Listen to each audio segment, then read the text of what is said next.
Good evening, everyone, and welcome. I'd like to call the Wednesday, January 20th, 2021 City of Homestead Regular Council meeting to order. It is 6:03 p.m. Please stand and join with me in the Pledge of Allegiance. I pledge allegiance to the flag of the United States of America and to the republic for which it stands, one nation, under God, indivisible, with liberty and justice for all. Thank you. Please be seated. All right, I'll now read the COVID statement into the record. Pursuant to City of Homestead COVID-19 local state of emergency, an executive order for hybrid and virtual public meetings dated November 20th, 2020, this will be a hybrid city council meeting in accordance with authorized communications, media, technology protocols as provided on the city's website and the meeting agendas. This hybrid meeting allows for the public to participate live during the hybrid meeting by calling in via Cisco, WebEx, or physically appearing. Please note that due to COVID-19, there will be limited occupancy availability in the council chambers. Face coverings must be worn by attendees at all times. In addition, the public will be subject to temperature checks and COVID screenings will be required. The hybrid meeting can also be viewed live on the City Access channel or city website at cityofhomestead.com. The city will be accepting public comments as part of the hybrid meeting, which can be emailed to publiccomments@cityofhomestead.com.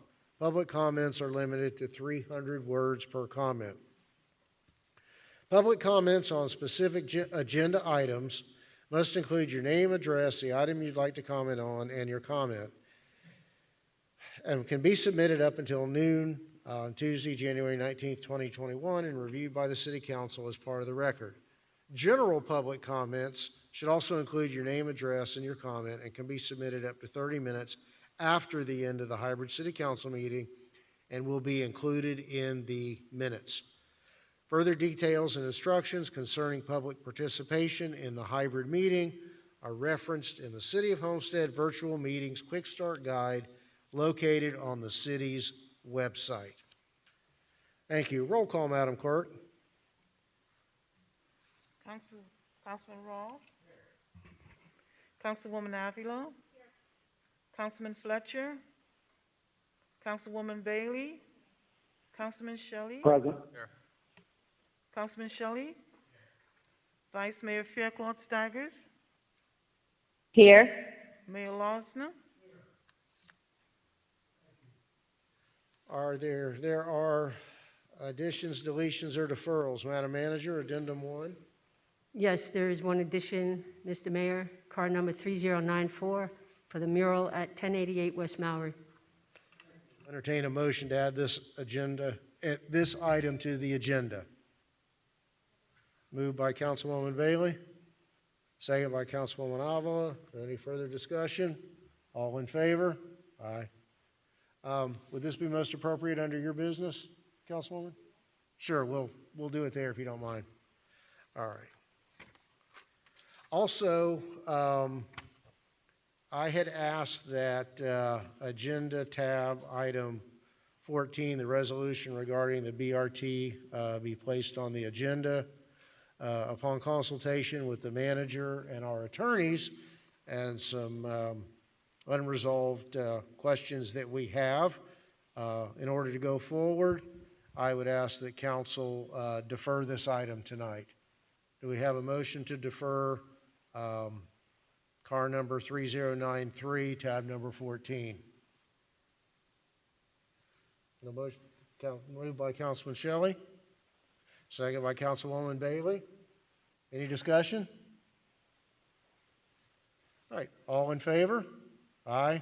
Anyone opposed? All right, so we are deferring tab 14 to a future meeting, and that item will not be heard tonight. All right. Next item is the consent agenda. That you, Madam Manager? Just move it for approval for the consent agenda, Mr. Mayor. Consent agenda, tab numbers 1 through 6 have been moved for approval by Councilman Roth. Do we have a second? Second by Councilwoman Avila. Are there any further questions or comments? None appearing. All in favor? Aye. Anyone opposed? Consent agenda is passed. All right. Next, we have quasi-judicial items. Agenda number 5. Mr. White. Yes, please be advised the following items on the agenda are quasi-judicial in nature. If you wish to comment upon any of these items, please indicate the item number you would like to address when the announcement regarding the quasi-judicial item is made. An opportunity for persons to speak on each item will be made available after the applicant and staff have made their presentations on each item. Swearing in, all testimony, including public testimony and evidence, will be made under oath or affirmation. Additionally, each person who gives testimony may be subject to cross-examination. If you do not wish to either be cross-examined or sworn, your testimony will be given its due weight. The general public will not be permitted to cross-examine witnesses, but the public may request the council to ask questions of staff or witnesses on their behalf. The full agenda packet on each item is hereby entered into the record. Persons representing organizations must present evidence of their authority to speak for the organization. Further details of the quasi-judicial procedures may be obtained from the clerk. In accordance with Code Section 2-591, any lobbyist must register before addressing the council on any of the following items. At this time, council members must disclose any ex parte communications concerning any items on the agenda. Yeah, I had a conversation this morning with the representative for tab 7. Thank you, Councilman Roth. Likewise, tab 7. Councilwoman Bailey. 7 for me as well. Okay. Councilwoman Avila, also Same here, tab Mayor. 7. Thank you. And I had communications with some parties in interest with respect in both directions with respect to tab 7, and also contact with council for the item under tab 8, the U-Haul item. Thank you. Is that it? All right. Mayor? Yes. I'm sorry, Vice Mayor. Yes, this is Vice Mayor. I had conversation with council for tab 7. Thank you. Councilman Fletcher? I did not have discussions today with council. All right. Thank you, council members.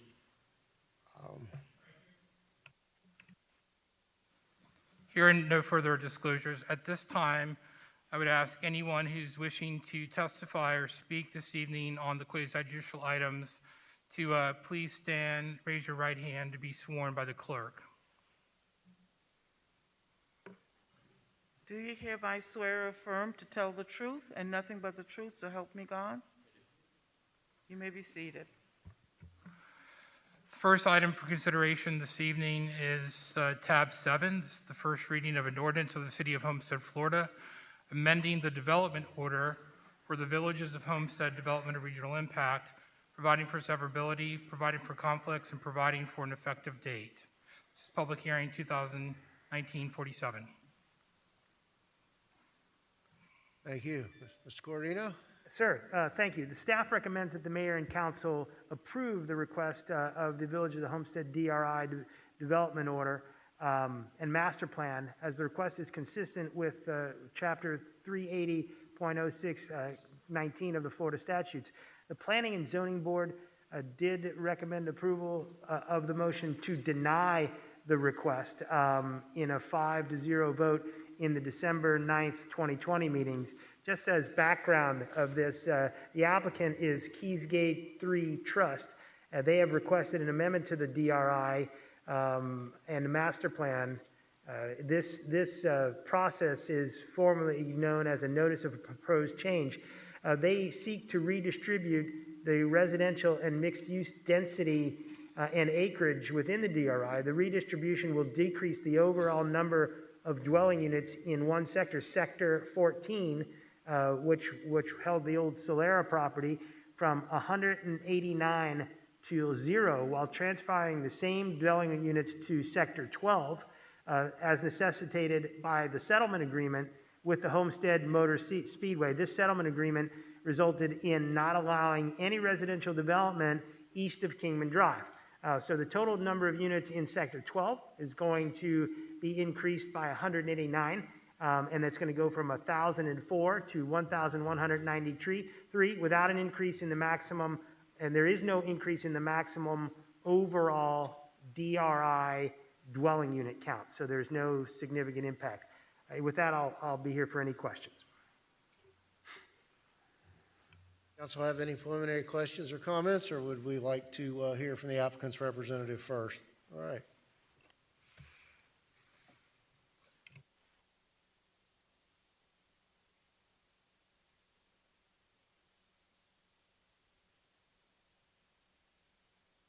Our office is at 701 Brickell Avenue. I have submitted a pre-recorded presentation. It's the same one that I presented before Planning and Zoning, because I thought it hit most of the critical points. I will note, as most of you disclosed, I did have some conversations, obviously, with you in the lead up to today's meeting. I was asked certain questions. I have answers to some of those questions. They did not make their way into the presentation since that presentation had to be turned in last week. Good evening. This is Hugo Arza with law offices.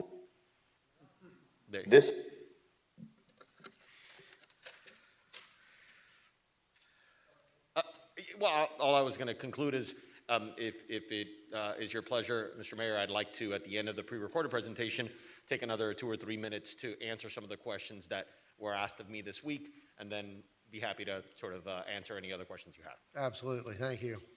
Go ahead.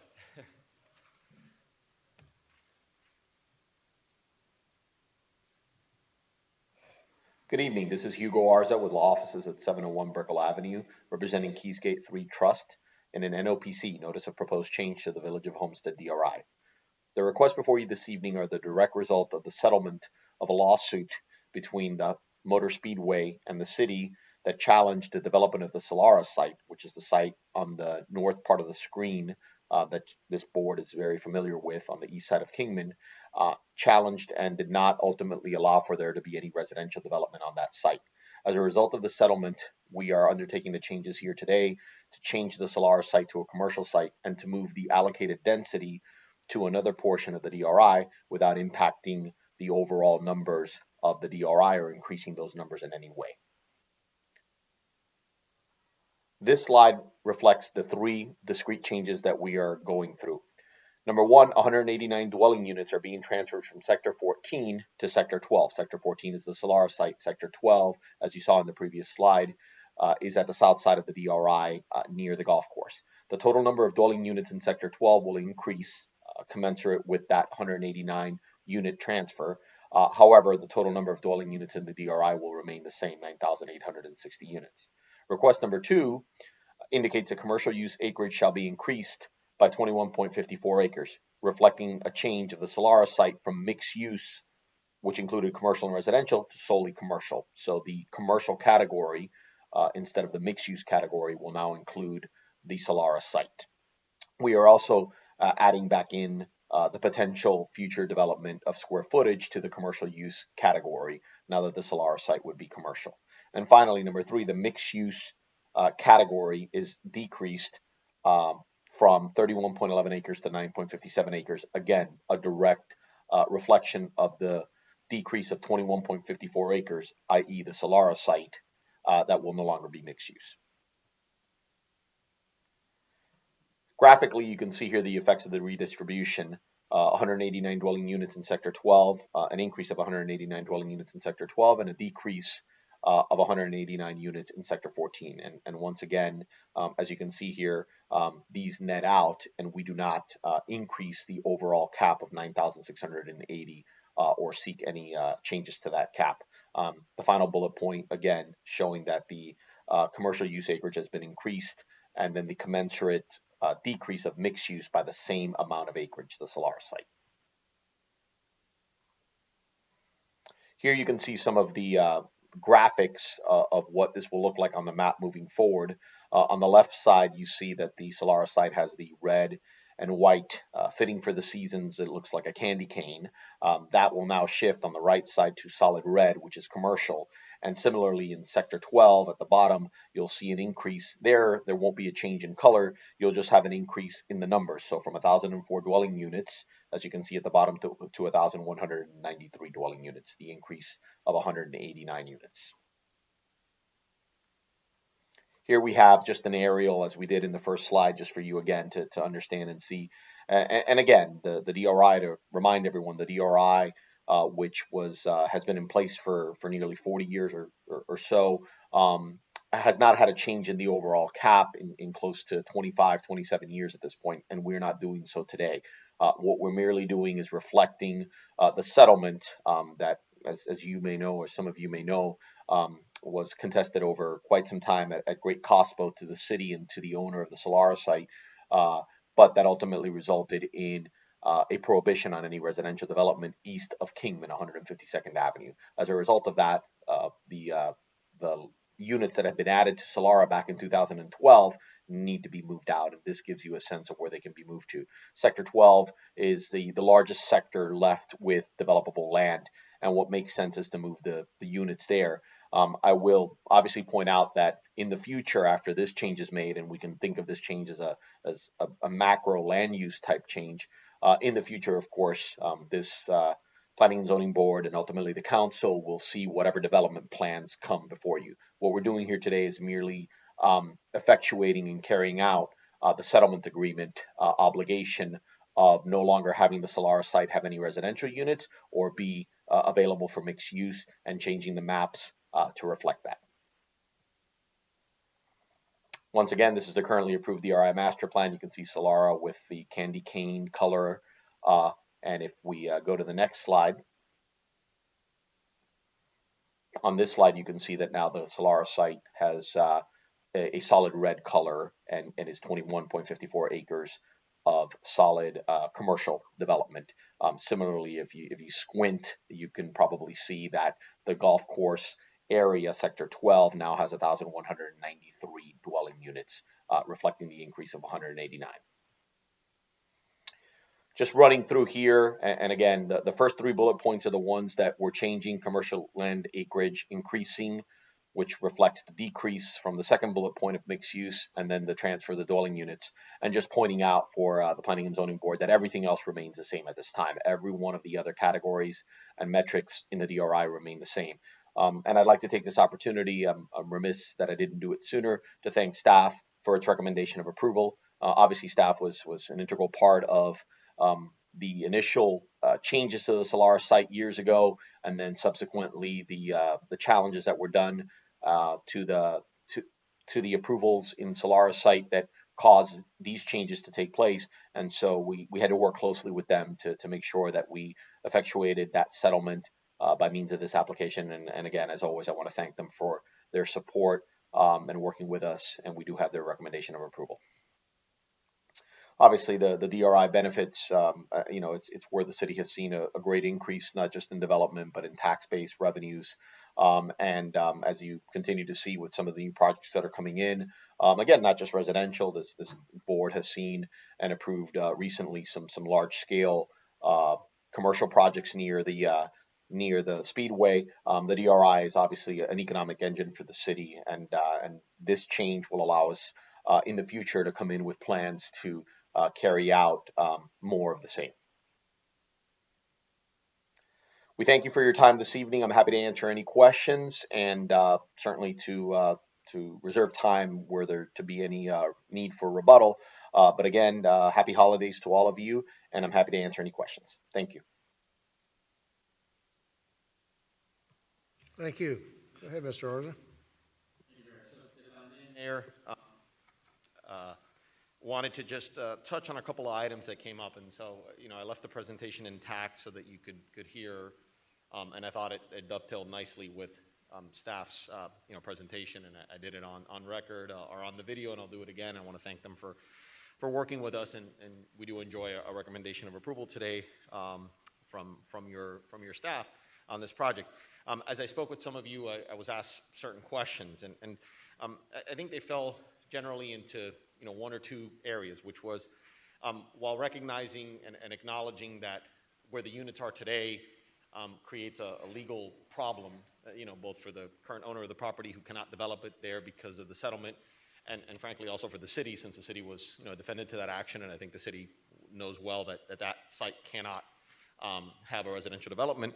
I think the conversation's been less about keeping the units there or insisting on that, and more about, is it going to the appropriate place? And so, as I stated in the presentation, I mean, Sector 12 is the sector with the, by far, with the largest amount of developable land still in the DRI in which future development could occur. Madam Clerk, have you circulated the little aerial? Okay, so you have, I've also introduced, which is really just so that you would have closer and didn't have to look up at the screen, an aerial of Keysgate. The orange reflects the boundaries of the DRI. Right in the middle, more or less, is 152nd Avenue. In keeping with the recognition that this council and the city know that there can be no residential development east, really, more than half of the DRI is outside of where you can have any residential development. When you look west, I implore you to find anywhere other than where we're moving this to that could be developed. The reality is, as you move through, it's either substantially built out, communities that have been built out, over the last 30 plus years, or obviously there are some educational facilities and parks and the like that, of course, are not going to see any development.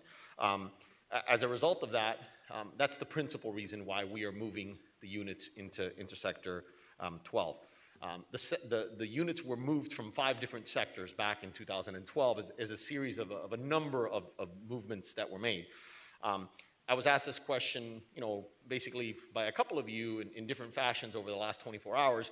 I would have had to reconstruct all of the approvals in order to get down to the nitty-gritty. But what I have been able to ascertain in the time we've had, and by looking at this map, is that most of those 189 units were remnants of sectors where communities were developed and they didn't exhaust everything that had been allocated there. So again, there was this 9860 for the entire DRI. A sector may have been allocated a certain number, a community was built, and because of the site plan process or other processes, they didn't exhaust everything. And so over time, those accumulated. In 2012, when the change was made to designate the Solara site as a mixed-use site, those were cobbled from 5 different sectors, 1, 4, 6, 7, and 8. Those sectors do not have the ability to be developed further today because they're all fully developed. So they came from these 5 sectors. These units were cobbled together in the hopes that the city could have this mixed-use project on the east side of Kingman.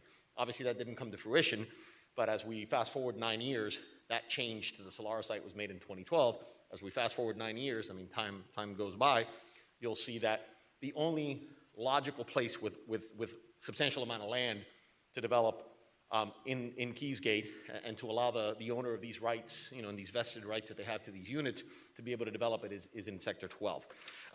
The second piece of information I think is helpful, and again, related to the same topic is, so how much land is there, right? What will it look like after we move 189 units into this area? Again, if you take a look at the map, I'll ask you to indulge me. The western half of the golf course is actually Sector 8. Sector 8 has a little bit of density still existing and 18.9 developable acres. So Sector 8, which in all likelihood will be developed in conjunction at the same time that Sector 12 will, has 18.9 acres and 43 units. And then Sector 12 would have, if this change is made, the 1,193 units, and it has 150, I'm sorry, the total would be 155.7 acres, including Sector 8. So you'd have 18.9 in Sector 8, and then in Sector 12, you would have 32.2 north of the canal and 104.6 south. Lawyers shouldn't do math, but I double-checked.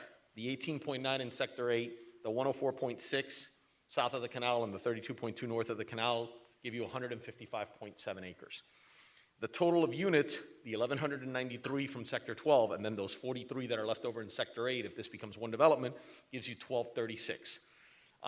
When you divide that balance of units, 1,236 units, by the land that's left for development, 155.7, you end up under 8 units to the acre, 7.94 units to the acre as a potential development. A number of communities in Keysgate exceed that for their own individual communities. I think you just need to look at this to realize that there are communities that are entirely townhome communities that are probably closer to 10 or 11 units to the acre, and other blended communities that are closer to 9 or 10. So the reality is that not only are we moving it to the sector that it's most appropriate for, but when you crunch the numbers and do the math, that's where it makes the most sense, even from a density standpoint. I mean, again, these are vested rights. These are units that the owners have a right to build, but this is the right location for them. And so, we felt that way when we made our presentation, when we submitted our application. We've been at this for quite some time, and I think the numbers simply bear that out. The final point I'll note again, because it came up, is, a lot of times, when we talk about the sectors in Sector 14 and Sector 12, we describe Sector 12 as the golf course sector. And the moment you utter those words, golf course, you get questions about the golf course. Obviously, the operation of the golf course, the opening of the golf course, none of that is part and parcel to this discussion this evening. It's not, it's not before us. There's no site plan for any of that. We're doing, like what I described in the pre-recorded presentation, really a macro land use transfer of density. But I know it's an important issue. And I can say that over the last couple of weeks, I know that Lennar Homes has entered into contract to purchase the land in those sectors, 8 and 12, with a view towards continuing their exemplary work in this city that, for over 20 years. And obviously, I've had the privilege to represent them for a long time in those projects. They've been reaching out to members of the community already. They've spoken with some of the members of the community, and have expressed their commitment to work with the community to ensure that as we move forward, there will be an open 9-hole golf course. It's not a commitment. I've been asked, can you agree to that today? I can't. That's not the applicant before anyone today, and that's not part of the requests that are before you tonight. But I can tell you that based on how this is going to play out, if we're fortunate to make this change, and obviously the proposal contemplates this change being made, these units being moved down there to allow for the development, it is Lennar's intention to move ahead with a 9-hole golf course, and obviously a lot more to come with that. And I know I've said that a lot of times, and sometimes it's frustrating to hear, but we are closer to the point at which that will be properly before this council, and this is the antecedent step to move these units and be able to take that step, hopefully later this year. So I wanted to hit those points, Mayor. I appreciate the indulgence. I got questions from a number of you on those topics. I trust you might have some more. If there's any comments, either from the audience here or virtually in cyber world, I'd like to reserve the opportunity to answer any of those. Otherwise, I thank you. Remind you this is first reading, and certainly if there are any questions that require our efforts before second reading, I'll commit later to the same thing, but I'll let you know now that, of course, we'll do that too. Thank you, and I look forward to answering your questions. Thank you, Mr. Arz. Appreciate that. Council? Questions, comments, start with? All right. I'll open the public hearing. Is there anyone online who is with us that would like to speak on this matter? No, Mr. Mayor. No one online, okay. Is there anyone present in the council chambers, any member of the public who would like to speak on this matter? None? Okay, we'll close the public hearing.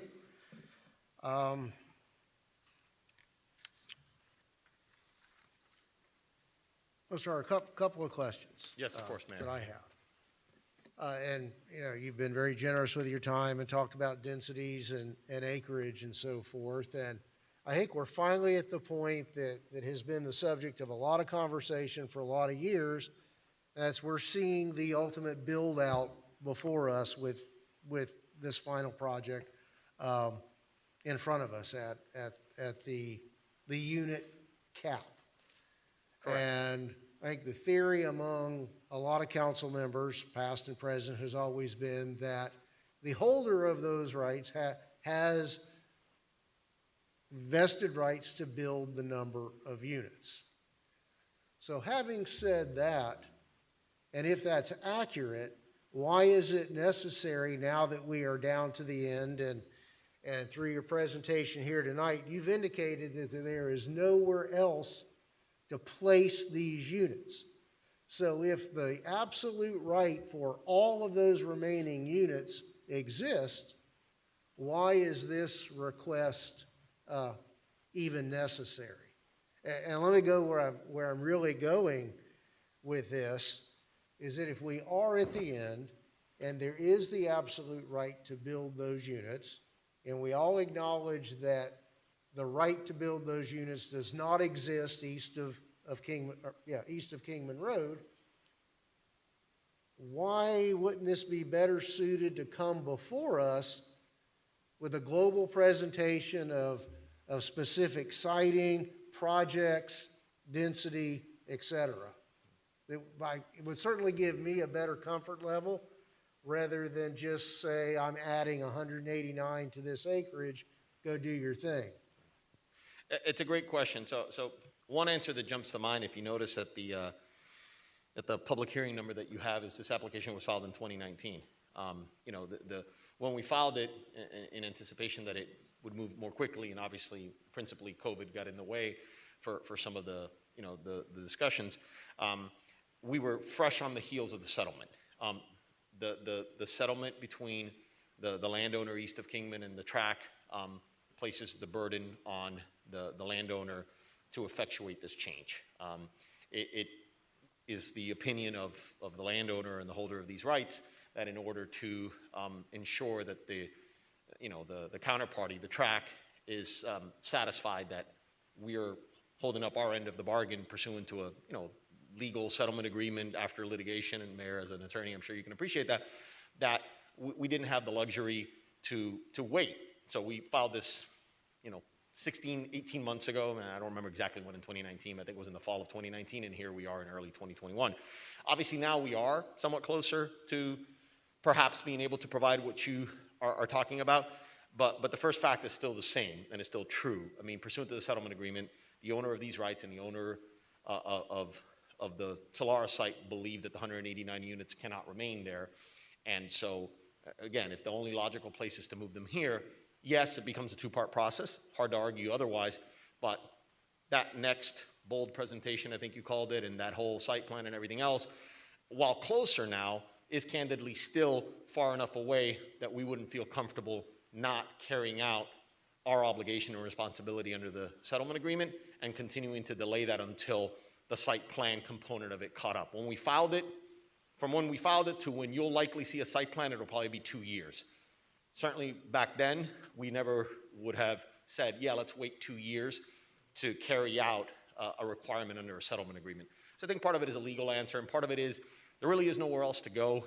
The track is going to know that we've done what we agreed to do and not be concerned that there's any development east of Kingman. The city's going to know they're not going to be sued if someone comes in to try and develop east of Kingman, and we can just take this step and then, now on a somewhat parallel track, start to work on the site plan and the other issues. So that's the best answer, Mayor. From when we filed it to today, a long time has passed. I hear what you're saying, but I think you'll have that bold plan and that site plan soon enough. Sure. Well, and look, it's no secret to you or your clients or anybody who's ever paid attention, I'm not a big fan of this level of density. And certainly as a policymaker, I view this as our last chance to do something a little better and a little different than what's been done in the past. Just by virtue of our experience, we all, in theory, are supposed to grow and do better. So I guess in concern for the potential worst-case scenario of density you left out, you touched on Sector 8, but this application doesn't really deal with Sector 8, and then No. more or less about 19 acres left with, was it 43 units yeah. left?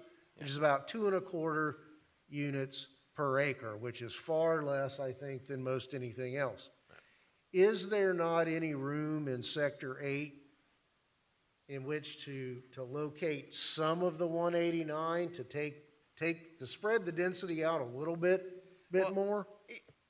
In practice, I think it will happen that way, to be honest with you. I venture to guess, because my understanding of how this area as a whole, which includes this little sliver of Sector 8 with a few units and then this much larger parcel in Sector 12 with a lot more units, is that it's likely conceptually to move from west to east, from single-family homes to more, to perhaps the townhomes and the like. Akin to other communities that you have in Keysgate where you've got a mix of dwelling types. But wouldn't that require another application like we're hearing now to move, let's say 20 units from these 189 Perhaps, but into I don't have the site plan today.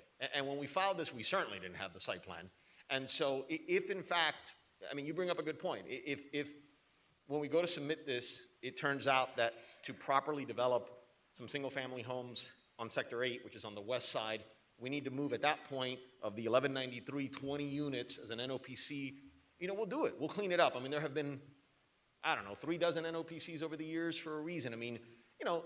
The best we can do today is to move this there. To artificially have said, of the 189, let me take 150 and put them in Sector 12 because that's where the most land is, and let me take 30 and put them, 39 and put them over here, we would have been making that number up. When we have a site plan, then that request, if it comes with the site plan, will be that grand plan for you. And yes, then Mayor, you'll be able to see, okay, and now I see an additional NOPC. We moved the 189 at one point, somewhat as a placeholder, because that's where it made the most sense. And now here we're moving a few more of those 189. Not a few more, we're moving some of those further into Sector 8. I think it's part of the next step to come. It's a great point. Certainly 2 years ago we didn't have a site plan. We don't have a site plan today. We would have been guessing at the numbers. This is frankly a little cleaner. And then when the site plan comes, I think we can bring it all together. Well, while you're here, let me ask either Mr. Cordino or Mr. White to weigh in. Let's say the 189, and to borrow your words, Sector 12 becomes a placeholder for those additional 189.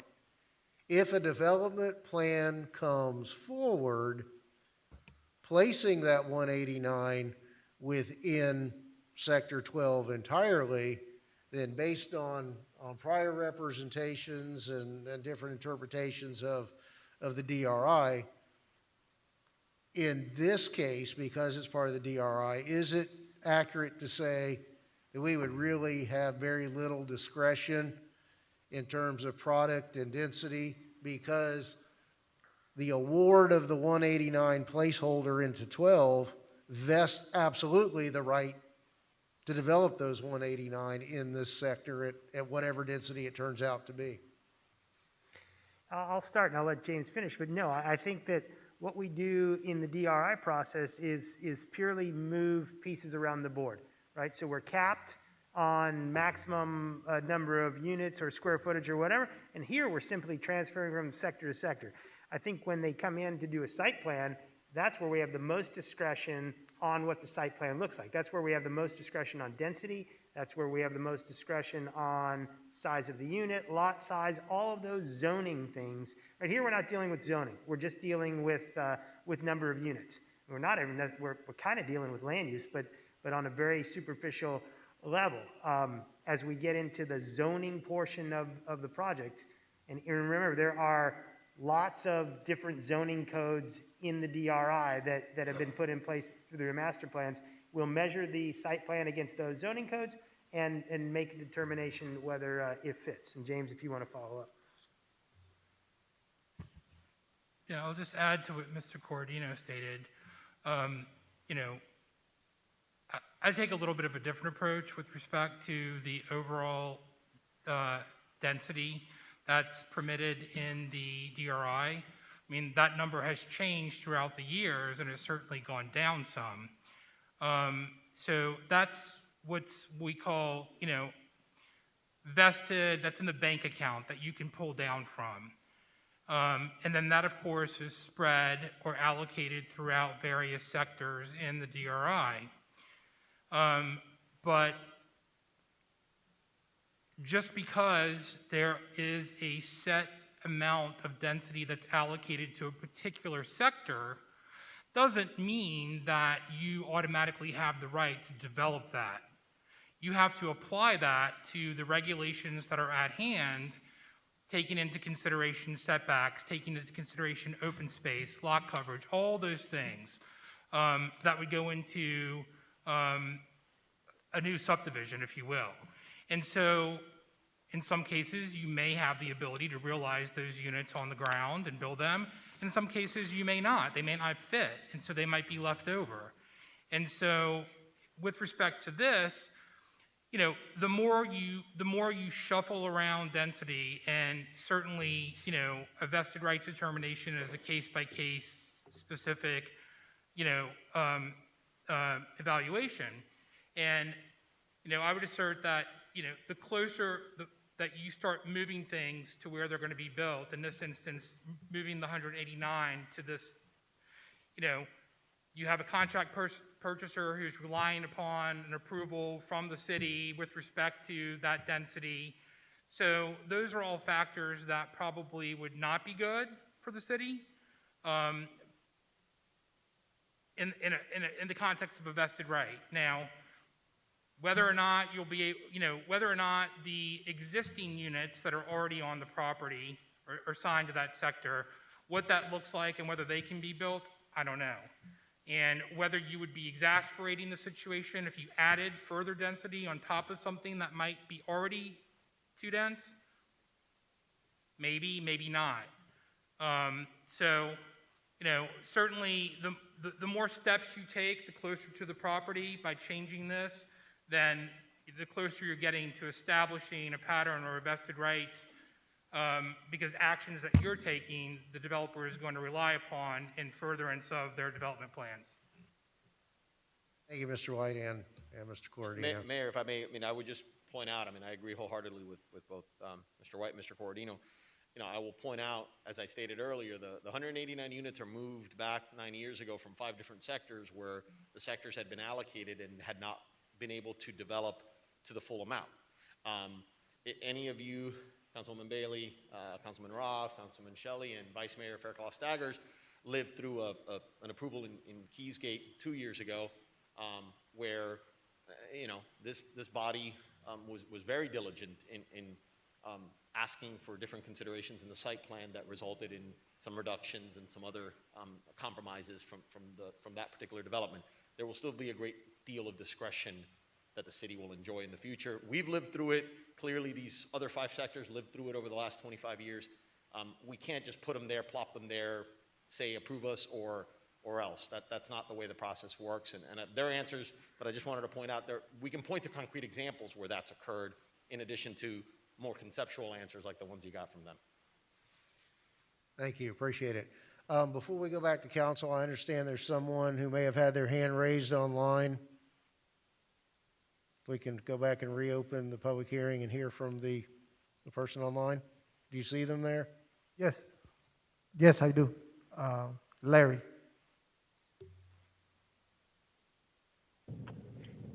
Can you guys hear me? Yes. Can you hear me? Yes. Lawrence Mino, 2555 Dunwoody Place, Homestead, Florida. Mayor, Council, how are you guys doing tonight? A couple questions. I was part of the P&Z meeting, and I heard from Mr. Arza. The question I have for him is, tonight I hear about the golf course, and obviously we've been talking about it since the place closed, and in reference to Sector 12, currently Sector 12 is approved for 1,004 units. Is that correct, Mr. Arza?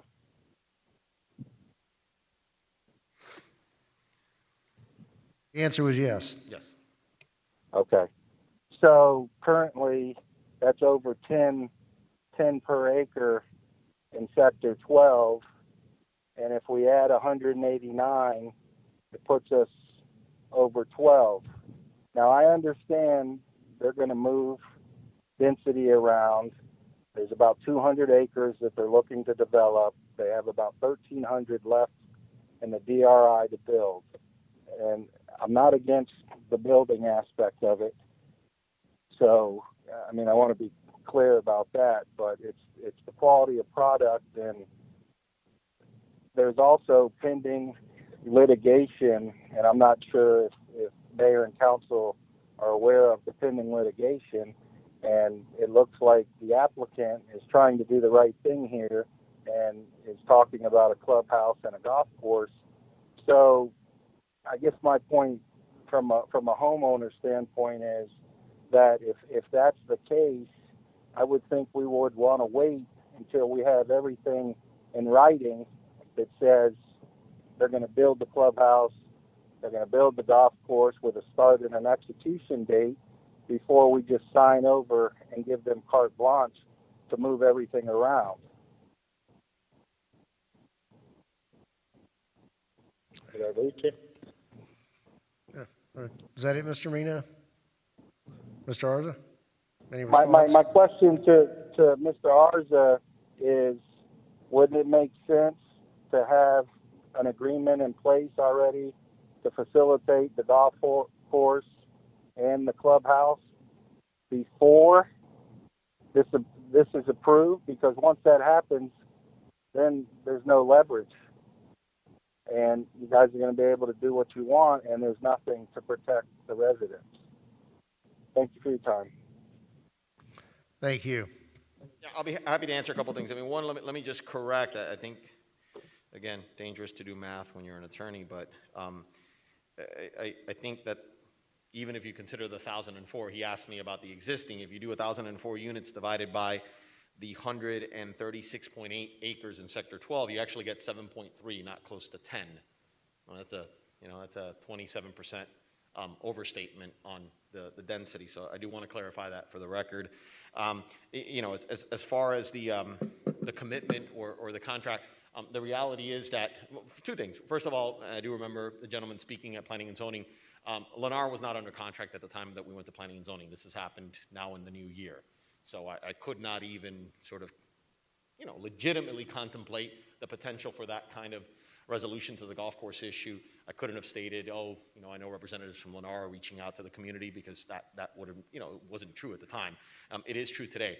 As far as the timing of an agreement or the like, the applicant today, as the trust and the holders of these rights, is not the entity that's going to make that commitment to the community. That would be the contract purchaser, Lennar. And when it's appropriate to enter into those, agreements or commitments is going to be when Lennar's your applicant, bringing in a site plan that includes this area and the golf course, and there will be the ability for proffers to be made to address the concerns. I can't do it today. The final question he's asking is, why not leave it all for then? Well, because the reality is that the contract, as it stands today between Lennar and the sellers, contemplates that they'll be able to build as many of the units as are available as possible and fit and meet code and meet with their approval and the like. 189 is a big number. If that's taken out of the equation, I don't know what it does to the deal, the economics of the deal and the like.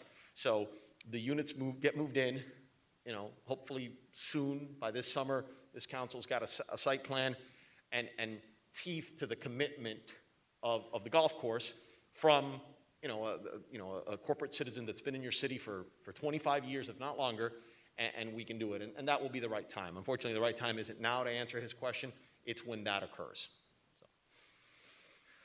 Thank you, Mr. Arza. All right, council members, last shot. Councilman Shelley.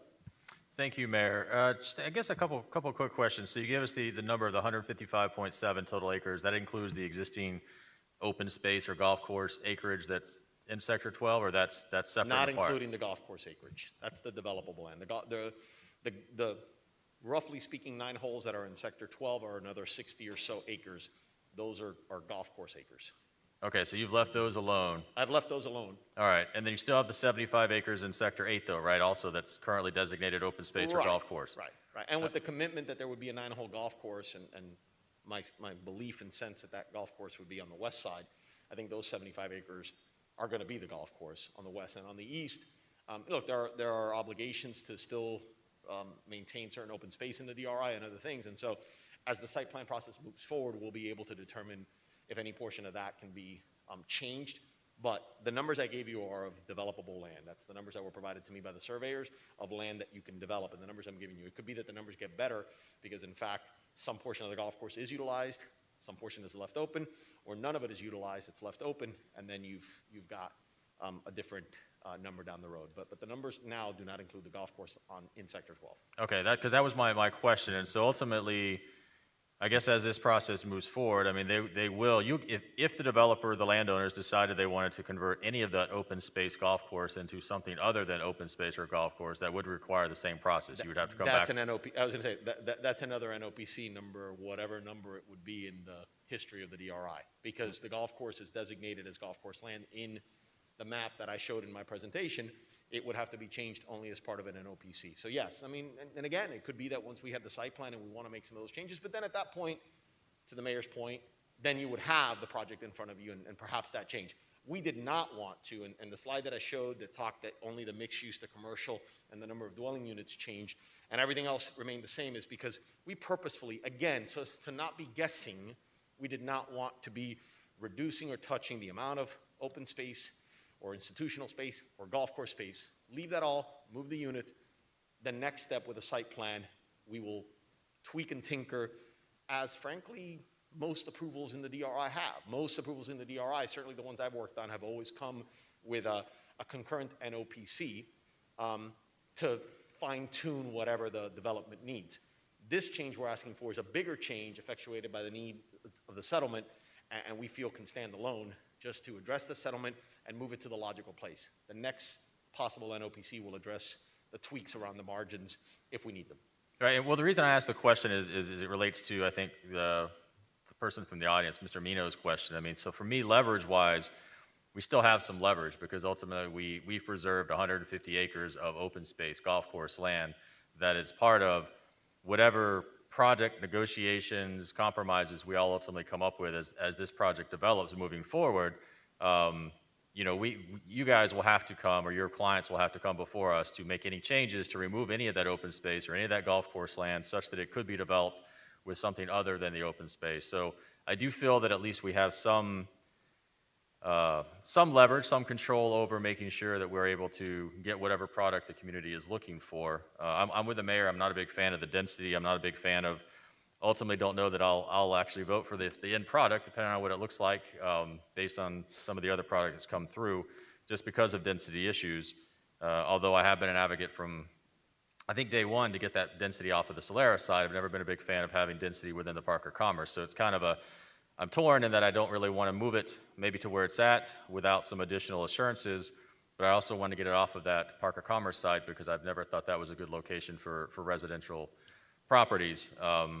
So ultimately, that's why I would ask the question, though, about that, if that 155.7 included the golf course. So that helps me clarify that a little bit on the intentions. And then ultimately, I'm with whatever the majority of council decides to do moving forward.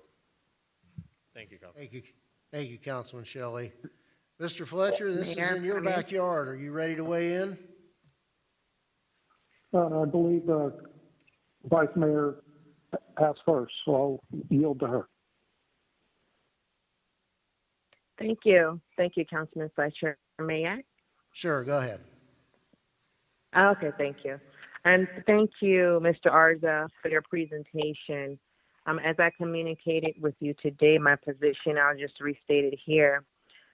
First, I want to acknowledge Mr. Mino and the members of the Planning and Zoning Committee. I read all the minutes, and I think that their concerns were valid.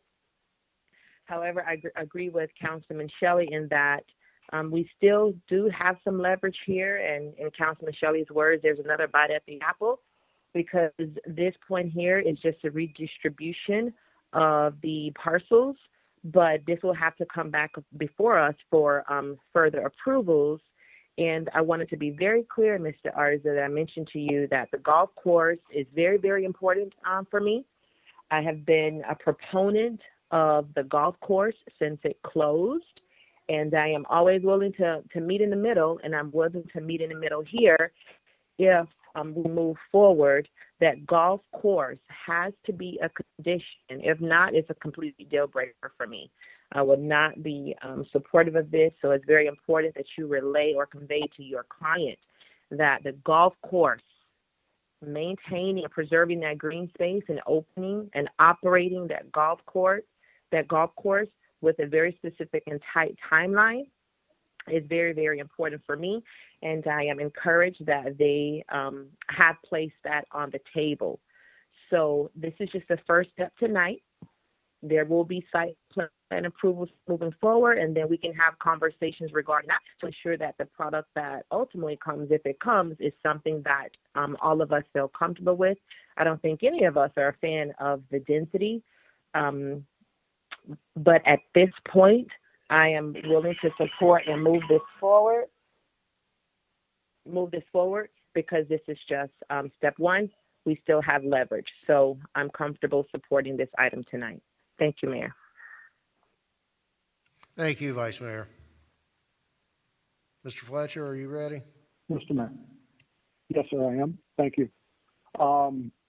So I appreciate my colleagues' comments, and they're all taken to heart and understanding that this process has been ongoing for quite some time.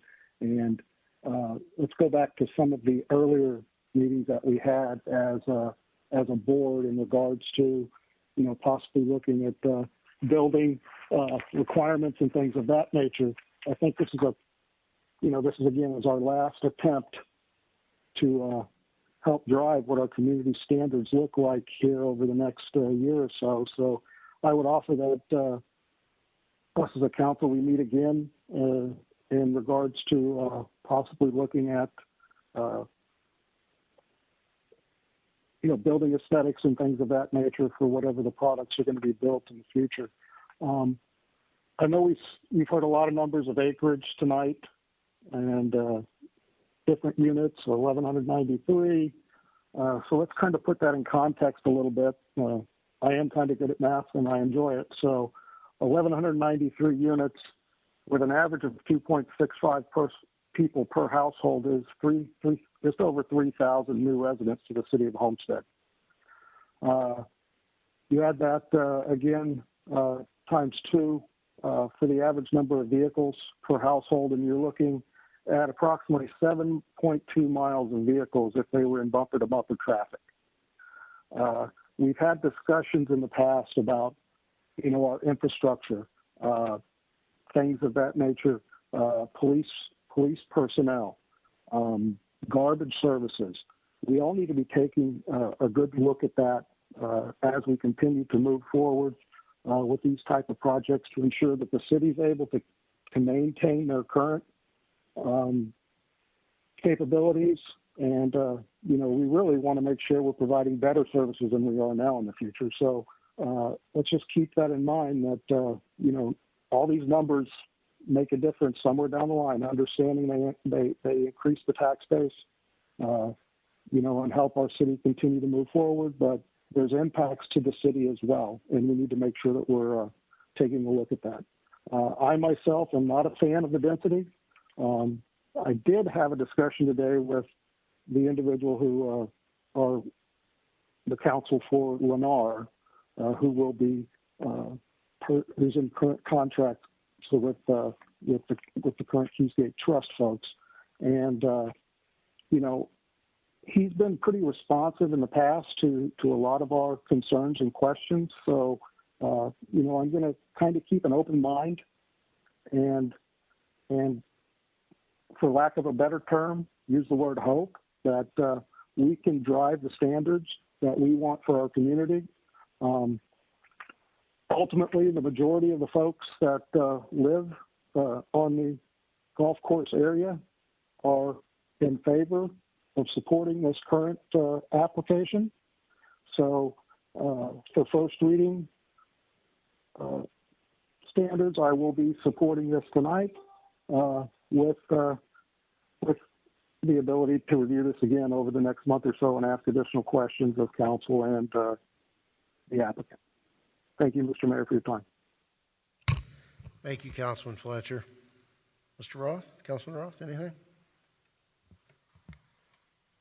I just add that, we've been at this for a long time. So as Councilman Shelley said and the Vice Mayor said, we have leverage. We can watch this thing come down the pike and control it. The golf course is extremely important. As you know, we've been fighting for that for years. And, the sentiment out there is a lot of promises have been made and nothing's really come from it. So I'll support this tonight to just move it to that port. I want to get down to the nitty gritty. I want to see where the site plan comes in, the quality of the product, just like everybody else does. But I think we're drifting off the subject a little bit. We're really just talking about the 189 units for now to bring them into Sector 12, Sector 12, and then we'll figure out the rest as you guys bring it to us. And I think that's the important thing, to continue to show that we're willing to work with people as long as they're willing to work with us as well. Thank you, Mayor. Thank you, Councilman Avila. Thank you, Mayor. I will be supporting this item tonight. I think that I have a lot of hope in this council to make things right for the Keysgate community. I look forward to seeing a site plan with the golf course and with modern technology and hopefully low impact things in place. And I agree wholeheartedly with what Vice Mayor was saying as well. It's very important. So thank you. Thank you. And Councilwoman Bailey? I will chime in and say that I also had very similar reservations. I agree as well with all my colleagues. I appreciate you, Mr. Arza, Mr. White, for a few long conversations, specifically in seeing how we can get our residents an operating golf course again. So I can support this as well, with the hope that coming towards the end of the build out, we can make a win-win for everyone. Thank you, Mayor. Thank you, council members. I would just, I appreciate all of the comments, and I do believe that we have leverage so long as we are willing to use it when these next steps come down the the approval highway. And I would just say to the ultimate user of the property, with my affirmative vote on first reading tonight, dealing in good faith, I would ask that you deal in good faith with us in this community and bring better than your A game in terms of style, appearance, and layout. Let Homestead be your test tube. Let us be your laboratory. Bring something different that you've never done before. As I said earlier, let's do something a lot different and a lot better than we've typically seen throughout not just Homestead, but South Florida. So, thank you, Mr. Arza. Councilman Shelley? Yeah, just one more comment, and I think that I know, or I believe you'll be representing the property owner, assuming the contract closes. This may be a condition to that contract, moving forward. But I do think it'd be good for that client to possibly be here at the next hearing to maybe have some discussion, because ultimately they will be the ones that are developing. They're the ones that can address directly some of our concerns here, and they have always been pretty good about accommodating, compromising, working with us to get a product that we think is the best for our community, making our community as best as it can. So I think it'd be good for that principal to be here for second reading, to maybe allay some of the concerns and have some direct feedback from him at that time would be helpful in this process. We're going to be tuning in. Obviously, I don't have the roster, but I will relay the message, but in all likelihood, they heard you, and I will ask them to join. Okay. Thank you, Mayor. That's all. Absolutely. Thank you, Councilman Shelley. Well, I'll entertain a motion for approval of this item. We moved Councilwoman Avila beat you to it. Councilman Ross be the second. Did I hear one of our two colleagues online try to weigh in? Okay, no. All right, if there's nothing further from council, let's have a roll call vote. Councilman Ross? Yes. Councilman Fletcher? Yes. Councilwoman Avila? Yes. Councilman Shelley? Yes. Councilwoman Bailey? Vice Mayor Faircloth Staggers? Yes. Mayor Losner? Yes. The motion carries. Thank you. Thank you, Mr. See you Arza. next month. Appreciate Thank you. your indulgences tonight. All right. Next item, tab 8, car number 3082. Mr. White? Yes, Mr. Mayor, council members, tab 8 and 9, which is a site plan and corresponding tentative plat for a U-Haul facility, deal with the same application, same site. However, we need to take out of order tab tab 12, which is a right-of-way vacation request for a portion of Mowry Drive that affects this property. So that's a legislative matter. I can open that up. We can talk about that. I can also open up the site plan and T-plat. You could have a collective public hearing discussion on all of it, and then vote on the proposed vacation of right-of-way first, and then the site plan and the T-plat. Do the right-of-way, the legislative matter first, the vacation of the right-of-way. All right, so we'll jump to tab 12. All right, so tab 12 is a resolution of the City of Homestead, Florida, approving a request by U-Haul Company of Florida to vacate a portion of Southwest 320th Street, Mowry Drive, generally located on the northeast corner intersection of Southeast 18th Avenue and Southwest 320th Street, as legally described in Exhibit A, reserving to the city all necessary public utility easements and providing for an effective date. Thank you, Mr. White. Mr. Cordino? Yes, sir. The staff recommends the mayor and council approve the proposed resolution to vacate the abandoned 50-foot portion of the realigned right-of-way of Mowry Drive. We followed the procedures in the code and published and provided property owners with 375 feet of the rights-of-way to be vacated as they were supposed to in Chapter 24 of the code. So just as background, the applicant here is requesting this right-of-way vacation in connection with the two other applications that we're dealing with, the site plan and the tentative plat. They're trying to develop a self-storage facility on the plus or minus 4.23 acres just east of the Turnpike and kind of northwest of Mowry. Again, this application includes 3 parcels with 2 separate folios, and then this thing, which is an abandoned 50-foot portion of the realigned Mowry Drive. The realignment, if you looked on the map, this road, Mowry would have gone straight across kind of through the Turnpike, and years and years and years ago, there's not even a tunnel or anything like that. Turnpike came through, we realigned Mowry to the south and then back up north again. So this piece of right-of-way is pretty much useless at this point as a piece of right-of-way. The city vacated the northern 50 feet of the right-of-way several years ago, I think in I want to say 2002. So the applicant's wishing to do the same now, some 20 years later, by vacating the southern 50 feet. And so with that, again, they're not going to build anything on this section of land. They're going to kind of abut it with a warehouse building, and we'll get into all that in a site plan and a parking lot. So we're recommending approval of this. If you have any questions, we'll take them. Thank you, Mr. Cordino. You're welcome. Any initial questions from council on the vacation of the right-of-way?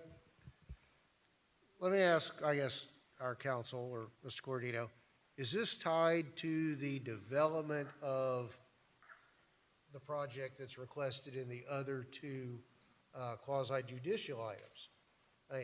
Kind of thinking out loud, worst case scenario, we vacate the right-of-way, and then that accedes to this property, and then it's put up for sale as vacant property where we've just granted 11,000 square feet of free land.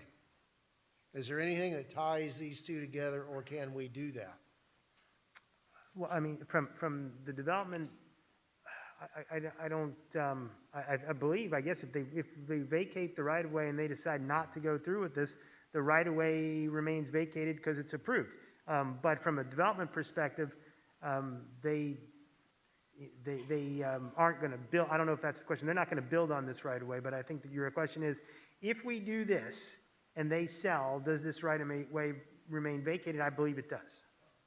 That's what I want to avoid. I don't want to grant valuable property and then have a private owner sell what they've just acquired under the guise of doing a project. We could condition it to say, is that appropriate? No. The way that this works is in order for us to vacate, the city to vacate the right-of-way, we have to make a determination in finding that it's no longer necessary or needed for the public interest. And once we make that determination and we decide to vacate, then it's vacated, and then by operation of law, the vacated right-of-way is then associated with the adjacent property owner. So, in other words, if you had a 100-foot right-of-way, center line is 50 feet, and you vacated the whole 100 feet, the southern portion would automatically, by operation of law, become part of the adjacent property to the south. That 50 feet would then become part of that property, that folio, and likewise the northern portion it would become part of that adjacent property. No, I get that, and I guess that was a long way of saying no, that once we vacate it and the property by operation of law becomes, and so understand, what we're vacating is surrounded by the U-Haul property. No, the U-Haul property is on the southern, is the southern property line of the vacated parcel. On the north is the other half of the vacated land, which is general purpose land or government. And to the east, I believe, is a little almost superfluous triangle of multi-family, in the sense that it's across Mowry, but it's zoned or land use the same way that the residential property to the southeast of Mowry is, and it doesn't appear to be of a developable size at this point. The reason I asked, the way I read this is that we were vacating 0.27 of an acre, which, based on the price that U-Haul paid a couple of years ago, that makes the vacated parcel, if it were out on the market, worth a little bit more than $191,000. And, you know, I get that we're making a determination that it's not needed, so I guess really the next step in that is if it's not needed, we really can't tie strings to a specific development, even though the request comes in connection with that development. It's not needed. You're correct, Mr. Mayor. So, Okay. so the way that this is the way that the applicant has presented this is sort of concurrent, all the same, right? They are they're requesting the vacation of that 50-foot portion of the realigned Mowry Drive, and their proposed site plan includes that vacated right-of-way as part of their acreage. Okay. And their site plan is developed in a way such that the very edge of the site plan and their building, backs up right to that vacated portion, which is some open space.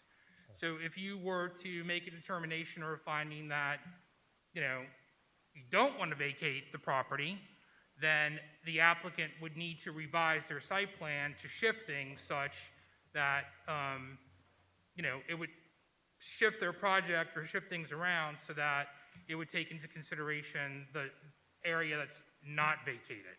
Okay. All right. Thank you, Mr. Cordino, Mr. White. You're welcome. Any other questions from council? Do we have a motion to approve? Motion by Councilwoman Avila. Second by Councilwoman Bailey. Anything further from council? Roll call vote. Councilman Fletcher, Yes. Councilman Rawl, Councilman Shelley, Yes. Councilwoman Bailey, Councilwoman Avila, Vice Mayor Fairclough Staggers, Yes. Mayor Losner. The motion carries.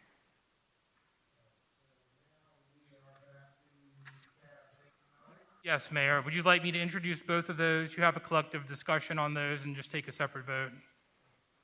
So tab 8 is a resolution of the City of Homestead, Florida, granting site plan approval requested by U-Haul for a proposed 121,090 square foot self-storage facility on an approximately 4.1 acre parcel of land generally located on the northeast corner intersection of Southeast 18th Avenue and Southwest 320th Street, MOWRY Drive, as legally described in Exhibit A and providing for an effective date.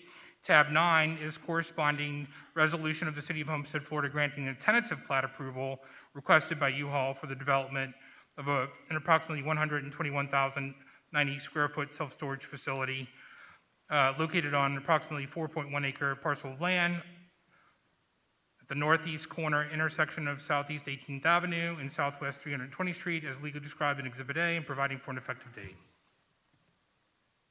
Thank you. Mr. Cordino? Yes, sir. We're recommending the mayor and council approve this site plan for the development previously described by the city attorney. The site plan essentially includes a self-storage facility with 6 different buildings and a proposed stormwater retention area. It's got pedestrian connections along MOWRY, and internal trash refuse area, pedestrian connections between buildings. It's got 3 ingress and egress driveways along MOWRY. Those are going to be decorated with colored and textured pavements. It's got 21 on-site parking spaces, street trees, and an internal landscape area. The facility is essentially going to feature a climate-controlled self-storage yard, truck rental, packing and shipping supplies, propane tank refill, and it does exclude, however, outdoor storage. Its hours of operations will be 7 to 7 Monday through Thursday, 7 to 8 on Fridays, and 7 to 6 on Saturdays, and 9 a.m. to 6 p.m. on Sundays. And again, it fits all the requirements of our zoning codes, the right zoning district, the right land use, and requires no variances, so we're recommending approval. Thank you. Is there a presentation prepared on behalf of the applicant, or is the council present?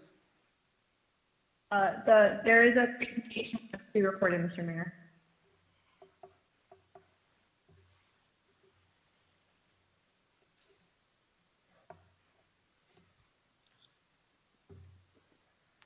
Good evening, Mayor, Vice Mayor, and Council members. My name is Jennifer Fine, and I am an attorney at Bills & Sundberg with offices located at 1450 Brickell Avenue.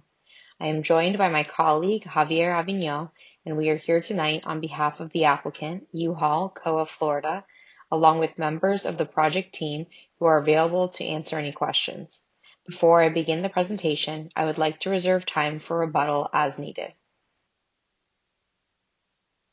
The applicant has submitted 3 applications to the city in order to obtain the necessary approvals to construct a new self-storage facility. These approvals include a tentative plat, site plan, and right-of-way vacation, all of which meet the technical requirements of the city code.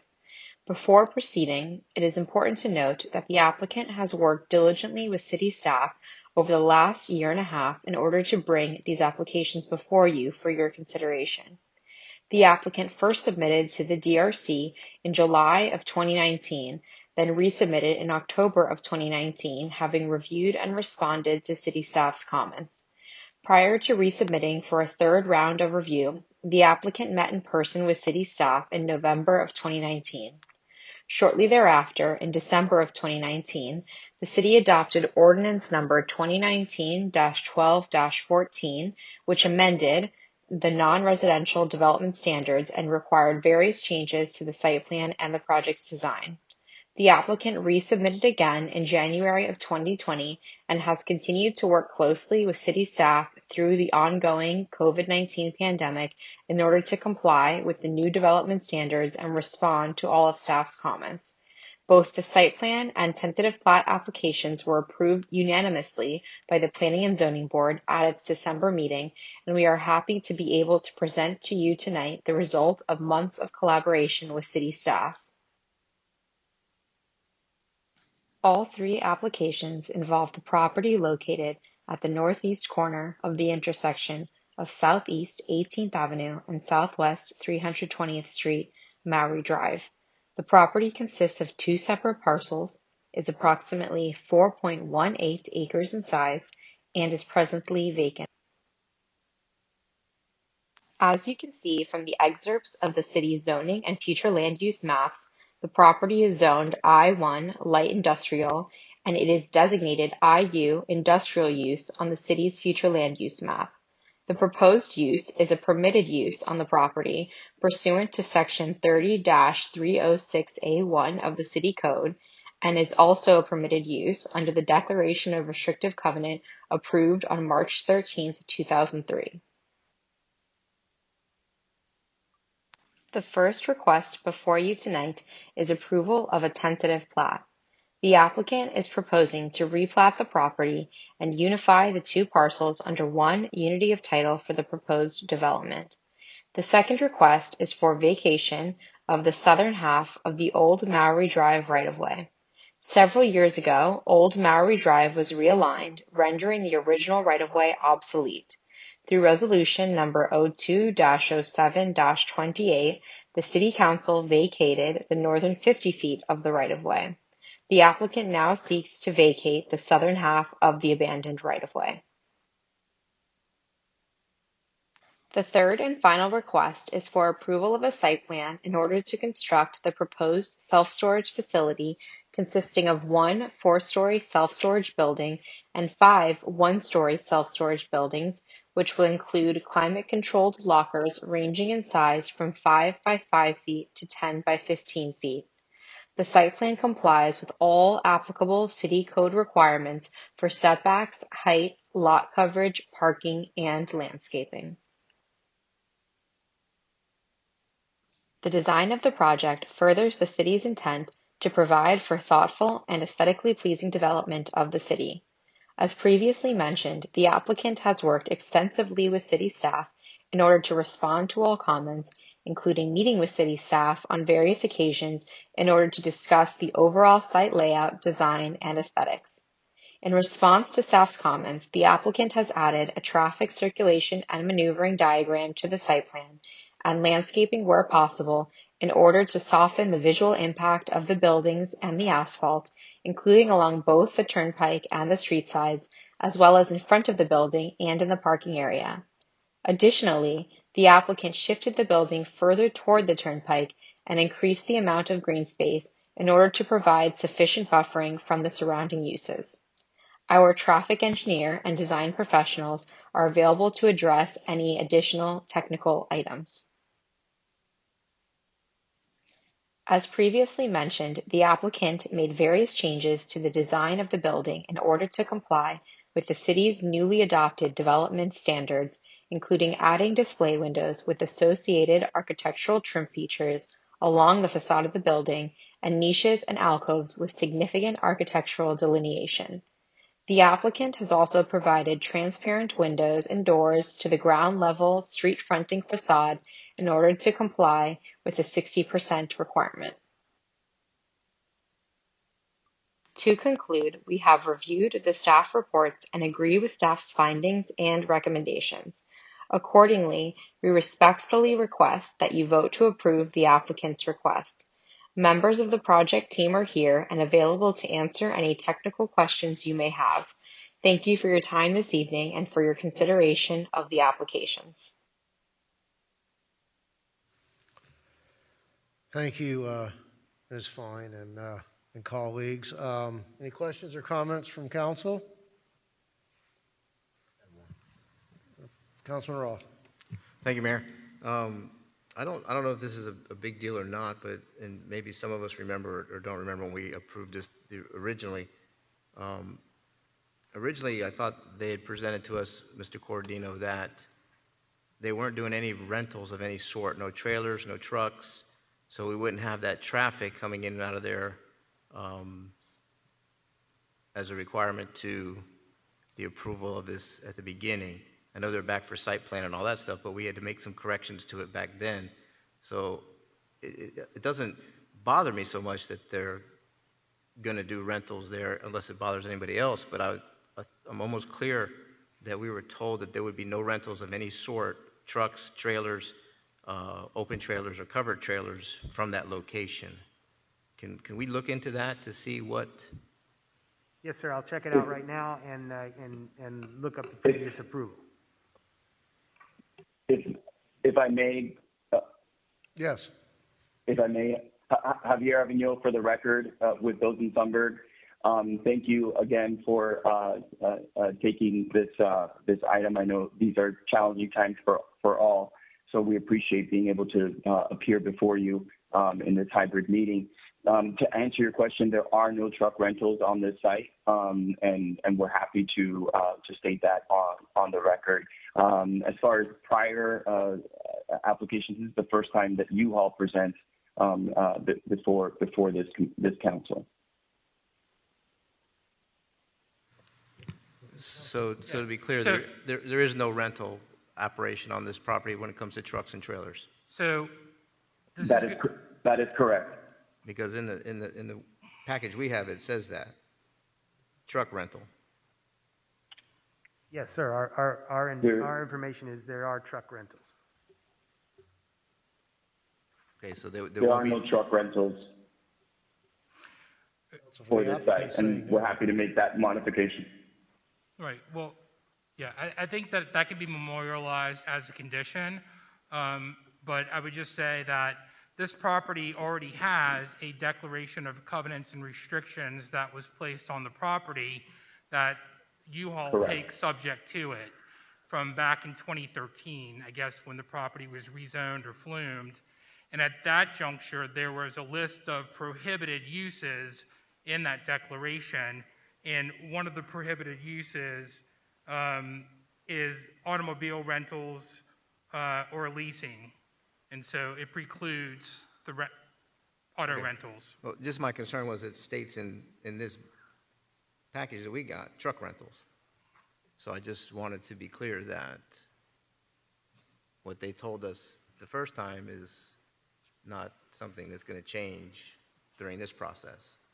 But if you look at the background and supporting documentation, the second paragraph basically says truck rental. And that then would take a partial release of that declaration of covenants that's already in place, and that's not before us. Thank you. Hey, anyone else? Any other members of council? Okay. Councilman Fletcher, our Vice Mayor. Well, thank you, Mr. Mayor. I appreciate Mr. Ross' comment. I was going in the same direction. Not really the right location for a truck rental or trailer rental facility, I think, with the school and the housing areas just located so closely. So if that is a condition that's going to be removed, I have no issue supporting this. Thank you. Thank you, Mr. Fletcher. Just an observation I had, and at the onset, I want to thank Ms. Fine for answering my email over the weekend and very succinctly and clearly responding.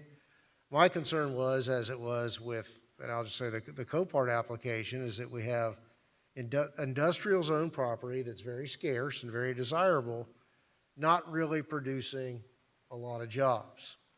I think the representation to me was that there would be, at the onset, about 5 full-time jobs with 10 part-time. And that seems to be a low-level use for 4.5 acres of industrial zone property. But I have to reconcile with that with its location in close proximity not only to schools, but to housing and a church in almost every direction. So, I want to be clear that, typically, were this somewhere else, I would be looking for a more job-intensive use. My second concern was the design of the building. It's kind of hard to hide a warehouse for what it is. The renderings are creative, and Ms. Fine explained to me that this has been through a few iterations in order to address the concerns of our Development Services Department. So, in that regard, it's, to borrow a phrase from the last hearing, they did bring their A game. This is really an odd place for an industrial zone piece of property, but given its location and the services they provide to the community and the density close at hand, this is probably, the jobs are probably a good trade-off with, let's say, a welding or steel fabrication facility right there at the Turnpike. Do we have anyone online wishing to speak on this matter? Seeing none, Mr. Mayor. Is there anyone in the audience wishing to speak on the matter? All right, we'll close the public hearing. I guess we'll take them in the order presented. If there's nothing further from council, do we have a motion for approval of car number 3082, tab number 8, site plan? Yes. If that could also reflect the condition that there is no on-site truck rental or trailer rental. Point is Councilwoman Avila. All right. Do we have a second? And second by Councilman Roth. Is there any further last-minute discussion or comments from council? Let's have a roll call vote. Mr. Mayor? I'm sorry, Mr. Fletcher, Councilman Fletcher? Yeah, I did one final question. I also noticed in here that they talked about the sale of propane gas. What size of a tank do they plan on having on site? And have there been the correct explosive type studies done to see what the impacts could be to the surrounding homes and school, et cetera? Thank you. Thank you, Councilman. Councilmember Fletcher, this is Mr. Vino again, and I'm happy to also, that could be also added as a condition. There is no propane intended to be sold on this site. Okay, thank you very much. So would the maker of the motion accept that condition as well, just to bring consistency to the motion versus, yeah. All right. Mr. Roth, you're good with that? Okay. All right, so let's have a roll call vote now. Councilman Shelley, Yes. Councilwoman Bailey, Councilman Roth, Councilman Fletcher, Yes. Councilwoman Avila, Vice Mayor Eight. Fairclough Staggers, Yes. Mayor Losner. Yes, thank you. Motion carries. The motion carries. All right, now we need a motion on the tentative replat for the U-Haul, car number 3081, tab number 9. Moved by Councilwoman Bailey. Seconded by Councilman Roth. Anything further from council? All right, let's have a roll call vote. Councilwoman Avila, Councilman Shelley, Yes. Councilman Fletcher, Yes. Councilman Roth, Councilwoman Bailey, Vice Mayor Fairclough Staggers, Yes. Mayor Losner. Yes. The motion carries. Thank you. That concludes the quasi-judicial portion of our agenda. Next, legislative matters. 6A, tab number 10, car number 2930. Is that you, Mr. Pearl? Sure, Mr. Mayor. Tab 10 is the second reading of an ordinance. It's an ordinance of the City of Homestead, Florida, adopting an amendment to the Water Supply Facilities Work Plan and to amend the City of Homestead Comprehensive Plan to strengthen coordination between water supply and local land use planning by amending the text contained in the infrastructure, conservation, intergovernmental coordination, and capital improvement elements, providing for transmittal of certified copies of this ordinance and comprehensive plan to the Florida Department of Economic Opportunity and all other units of local government or governmental agencies as required under Chapter 163, Part 2, Florida statutes, providing for adoption pursuant to Section 163.3184 Florida statutes, providing for inclusion in the City of Homestead Comprehensive Plan, providing for repeal of conflicts, providing for severability, and providing for an effective date.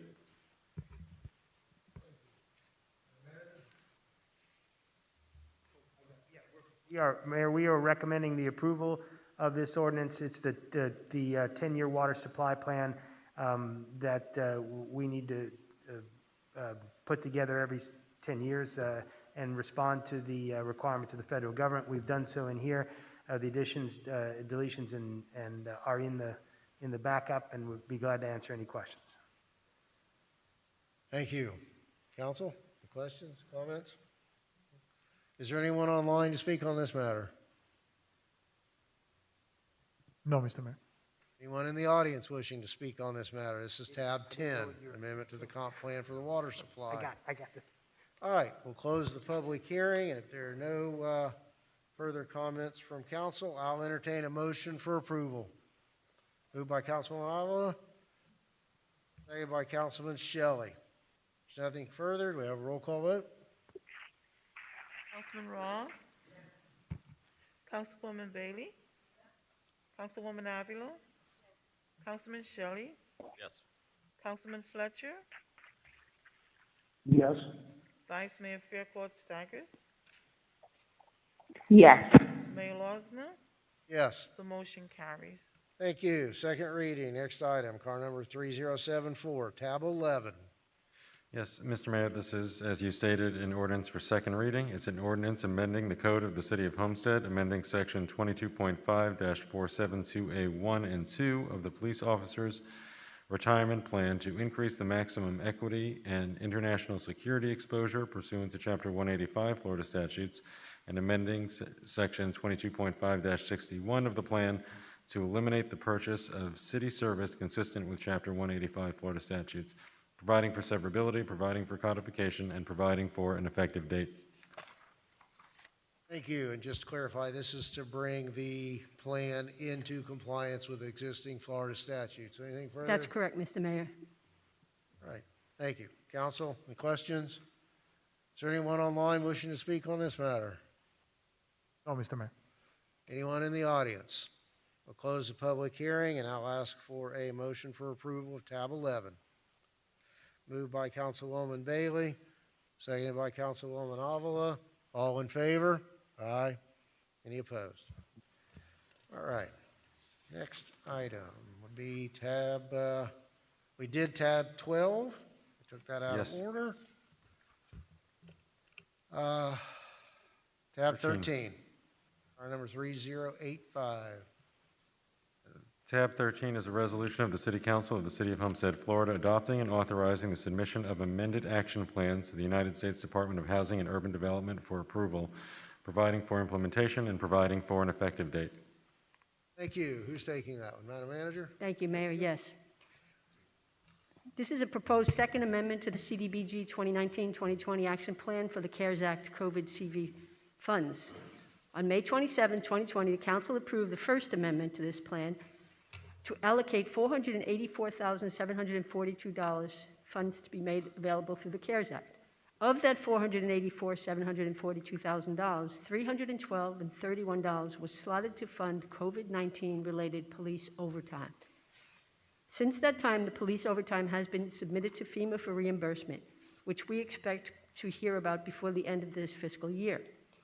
The recommendation now is that the $312,031 in funding be reallocated to the city's meals and housing assistance programs. The redistribution of funding would be as follows: $100,000 for meals, and that would include the meal cards that we've already been working on, as well as the delivery of meals to individuals quarantined because of COVID.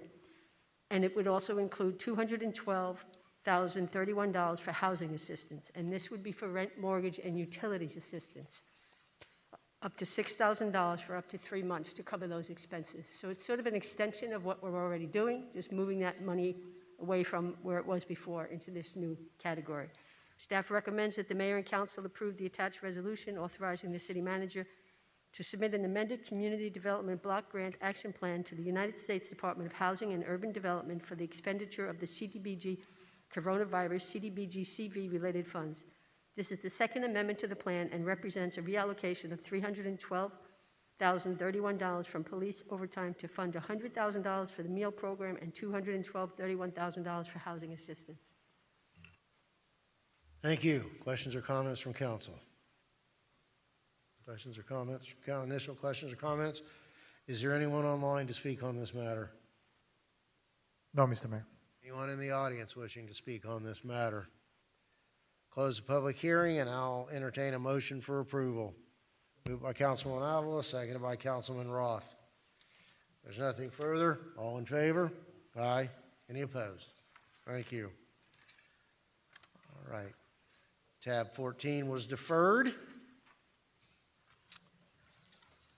Any further business, Madam Manager? Yes, Mayor. I just wanted to mention one thing to the council that we've been working on. We have, with regard to the jet and the questions about the jet and moving the jet and maybe getting a new jet, you know, the F-4. We have reached out to the Air Force Museum, to the Air Force historians, and later this week we'll have a call with the Community Static Display Loan Program Administrator, at which time we expect to have more information about what makes the most sense to either move this jet or get another jet. But with that being said, we are responsible for the maintenance of this jet, so there will be a cost related to that. We're working on what those numbers are, and as soon as we have that information, we'll bring it to you. Well, to clarify though, in the past, community groups have taken on the cost of Yes, and we're going to look into that as maintenance well. of the actual aircraft. Yep. And a real important distinction there, just to make sure we all heard it, there is the potential to have an additional piece of equipment so that maybe the one that we have now can stay where it is or go to a better location, as well as spread the wealth of our military heritage throughout the city. That's good news, good progress. Thank you. You're welcome.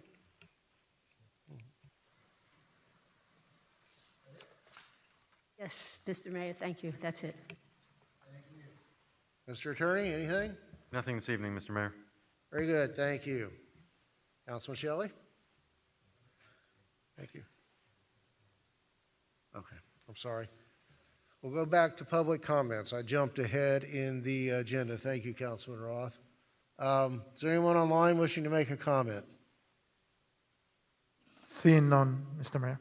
None appearing, and anyone in the audience in person wishing to comment generally tonight? All right, thank you for that catch. Councilman Fletcher? Thank you, Mr. Mayor. I want to apologize for not being able to attend the last meeting due to a conflict with an ongoing issue at the plant, but I appreciate everyone's understanding, and you know, I know there was a lot of work that went into some of the items that were on the agenda, and I want to apologize again to the firms that ended up with a tie vote, and you know, look forward to seeing those items again in the future. I do have a one question for the city manager, because I haven't seen it lately. But do we have still have an open position on the police pension board? I'm sorry, Councilman, which board? The police pension board. I don't know the answer to that question, but I can find out and get back to you. Yeah, I believe we put out a request, the mayor put out a request quite some time ago to fill the position that I used to have. And I don't believe that he's appointed anybody to that yet. So just a reminder that, you know, those boards work better when they're fully staffed. So if we could make that a priority, I would appreciate it. Additionally, I wanted to thank my fellow colleagues for the Christmas toy drive that we did, you know, with very short notice. When we were contacted by Louis Fonseca Productions and the Ocean Automotive Group. I reached out to all the council members. Some were unable to attend, but I appreciate everybody that did come out. We were able to put some smiles on a lot of people's faces that day, including mine, and had a really good time doing that, so I appreciate that. And that's all I have for tonight, Mr. Mayor. Thank you. Thank you, Councilman. Councilwoman Bailey. Thank you, Mayor. Addendum 1, I was wondering if it's okay. Can I invite the applicant up to say a few words? Ms. Stacy? Mayor, would you like me to read the item first? Mayor? Sure. Would you like me to Please. read the item first? Yeah, this is the mural. Okay, Correct. I'll read it first. All right. This is the mural at 1088 West MOWRY, and this request for a mural is in furtherance of some of the council's initiatives. Pursuant to City Code Section 23-87 mural approval process, all murals are to be viewed as public art, not advertising signs, and therefore any commercial message contained within the mural shall not be the primary aspect of the said mural. The mural shall not exceed 550 square feet or 20% of the total area of the wall on which it will be painted, whichever is less. Each mural shall be evaluated by the Director of Development Services based on its appropriateness for its location and immediate environment. All proposed murals shall be reviewed by the Director of Development Services. The Director shall issue a written decision to recommend approval or denial of the proposed mural, and the Director's recommendation shall then be forwarded to the City Manager and placed on the agenda, which is what we're doing now. And staff recommends that the Mayor and Council approve the request from Kicks for a proposed mural located at 1088 West Mowry pursuant to City Code Section 23-87. Thank you. Go ahead, if you'll give us your name and address for the record. My name is Stacy Morales, and my address is 1525 Northwest 10th Street here in Homestead. Thank you, Mayor and Council, for letting me say a few words about this proposal, and especially the timely manner of us putting it in here today because of Black History Month coming up in just a few short weeks. This is something we would love to see move forward. I have been in this community for over 30 years. I started teaching here in 1986 at West Homestead Elementary School. So I've been in this community for a really long time. I live here. I'm very vested in here, and we, have bought a community center here in this neighborhood because really the reason, the part of this, the mural is that it would promote peace. And so because I've been here so long, I've seen many things happen over the years. I've talked to many kids. I've been in the lives of many kids. I think you have an email in front of you that tells a really personal story about a young lady and really a whole family that we've been working with for probably 20-something years now of an incident of violence that happened in just a few years ago. And that really saddens us. So we want to do everything we can all the time. Our staff are about promoting peace and about letting young people know that there are different ways to live their lives. And so we have this beautiful wall that when we bought this building, that if you ever visit on the other side, there's some really great artwork on it, but on the side that faces Mowry, we know and respect, what we're allowed to do and not allowed to do in the city. So we haven't done anything on that wall. We just cover up the graffiti whenever it gets painted on sometimes. But so we would love to make it a beautiful piece of artwork that would really be about promoting peace. And so we put together, we have two artists. One is on our staff, Macrina Perez. She graduated at South Dade High School a few years ago. And one of her friends is also a graduate at South Dade High. They're artists in our community.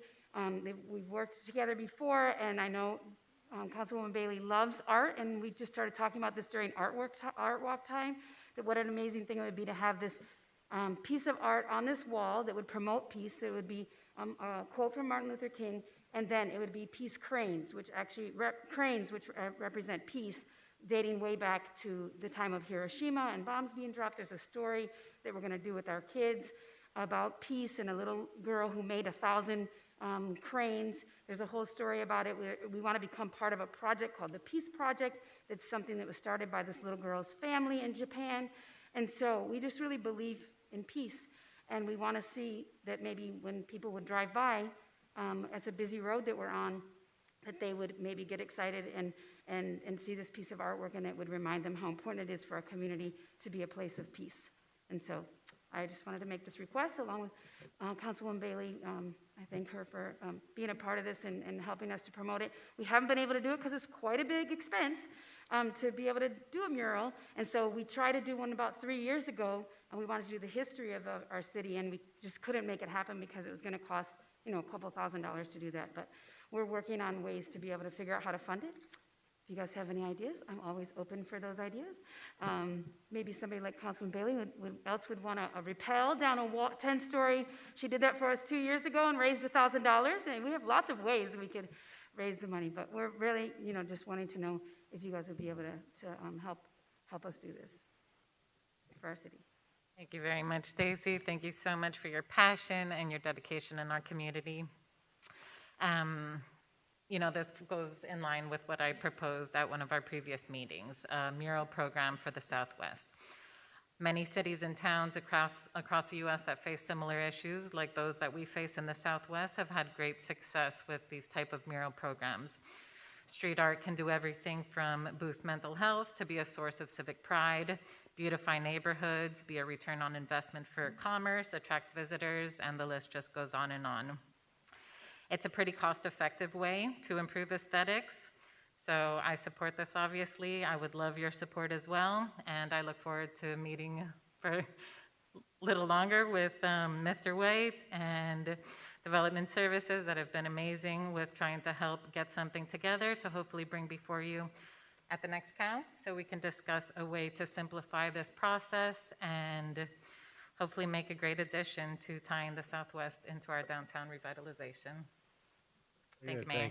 Thank you. And certainly beautification and appearance is going to dovetail with some of my comments in a few minutes. Just to be certain, we're not stepping on the toes of the Public Art Committee with this? I would love to have the Public Art Committee involved. That is a piece that we're bringing back to the council for the count. For this specific mural, it does fit within code, so there's no addition, there's no changes to what the code allows right now, but I definitely would love to involve. We need a motion to approve the installation of this mural, is that correct?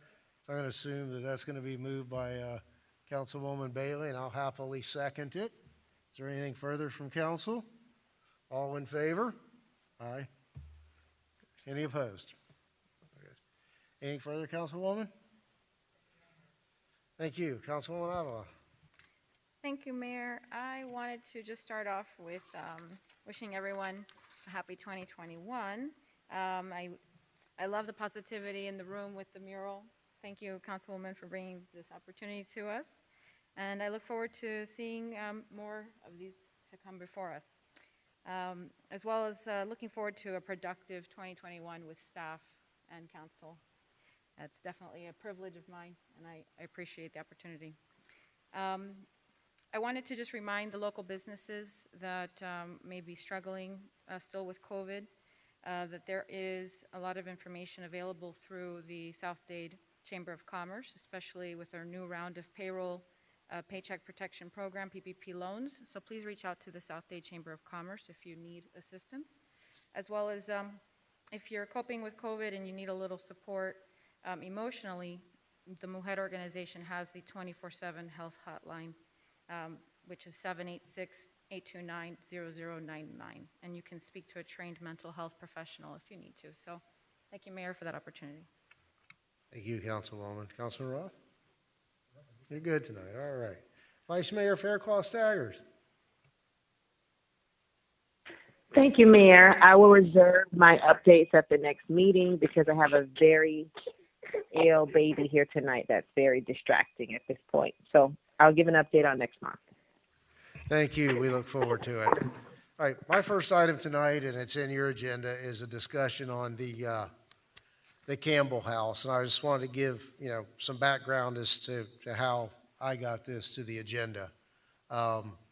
Since the time of the death of former Vice Mayor, longtime council member Ruth Campbell, there's been quite a problem at her home. I've received numerous complaints from surrounding businesses, both those that exist that fear for themselves, their employees, and their customers, as well as the restored, I call it the Sullivan House, across the street, the two-story wood frame house that's set to open as a bed and breakfast or a VRBO, Airbnb, and they can't get approvals because of the conditions across the street. And our council packages reflect police activity to the extent of just over 100 calls to that address since January 1st of last year.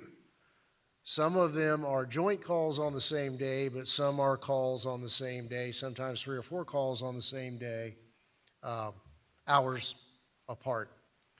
So several months ago, I brought this to the manager and had some discussions with the attorneys as to whether or not we had a nuisance provision in our ordinances that was sufficient enough to help lock this down, to condemn this house, to order it be vacated, something to lock down that it's a crack house, let's call it what it is.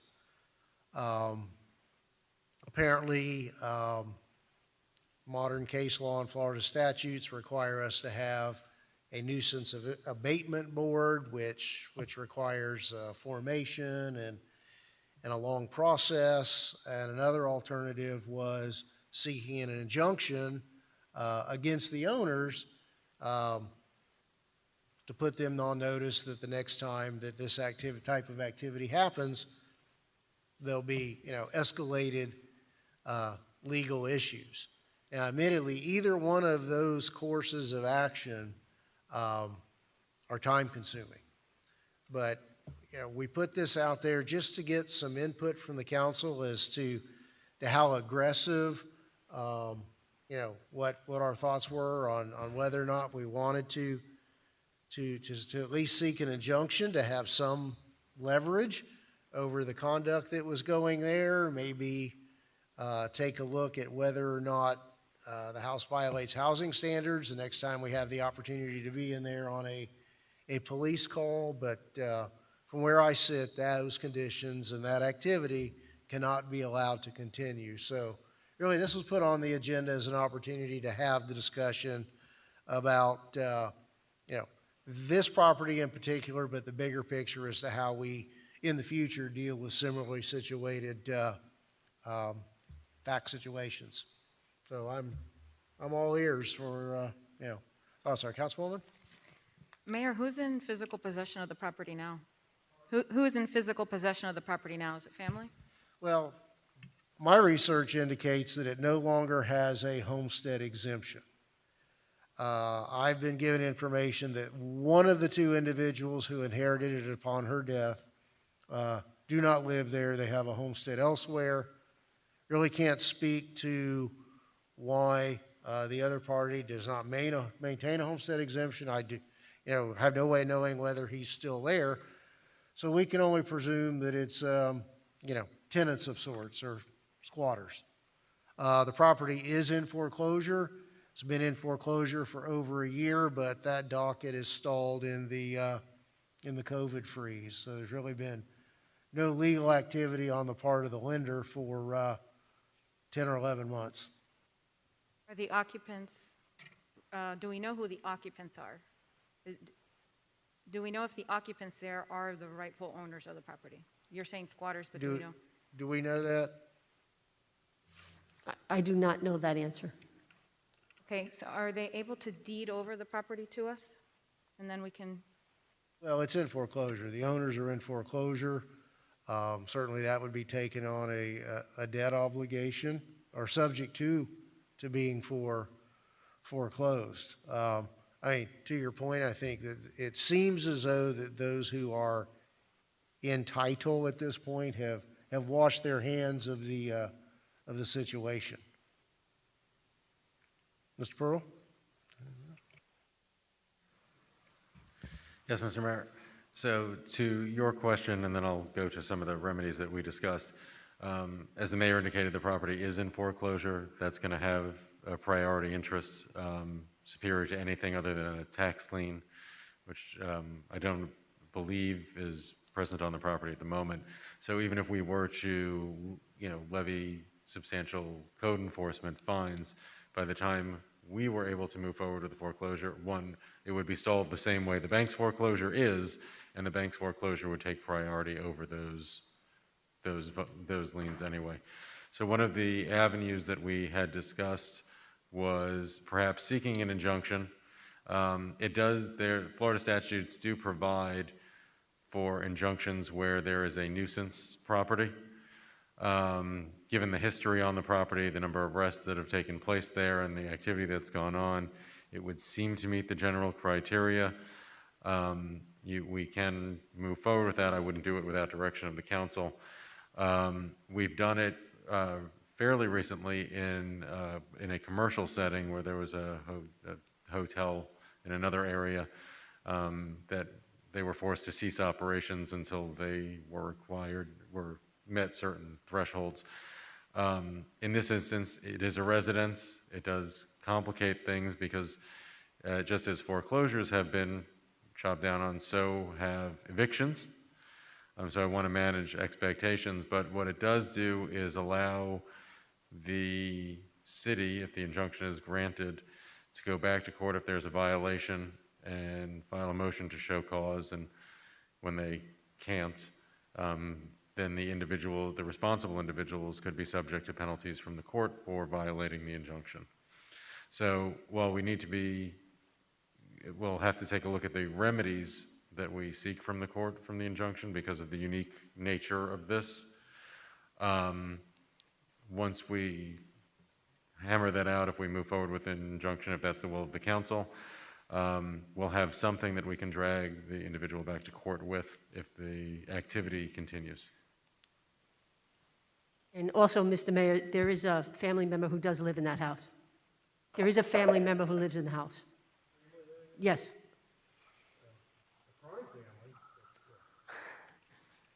Let me ask you this, Mr. Pearl.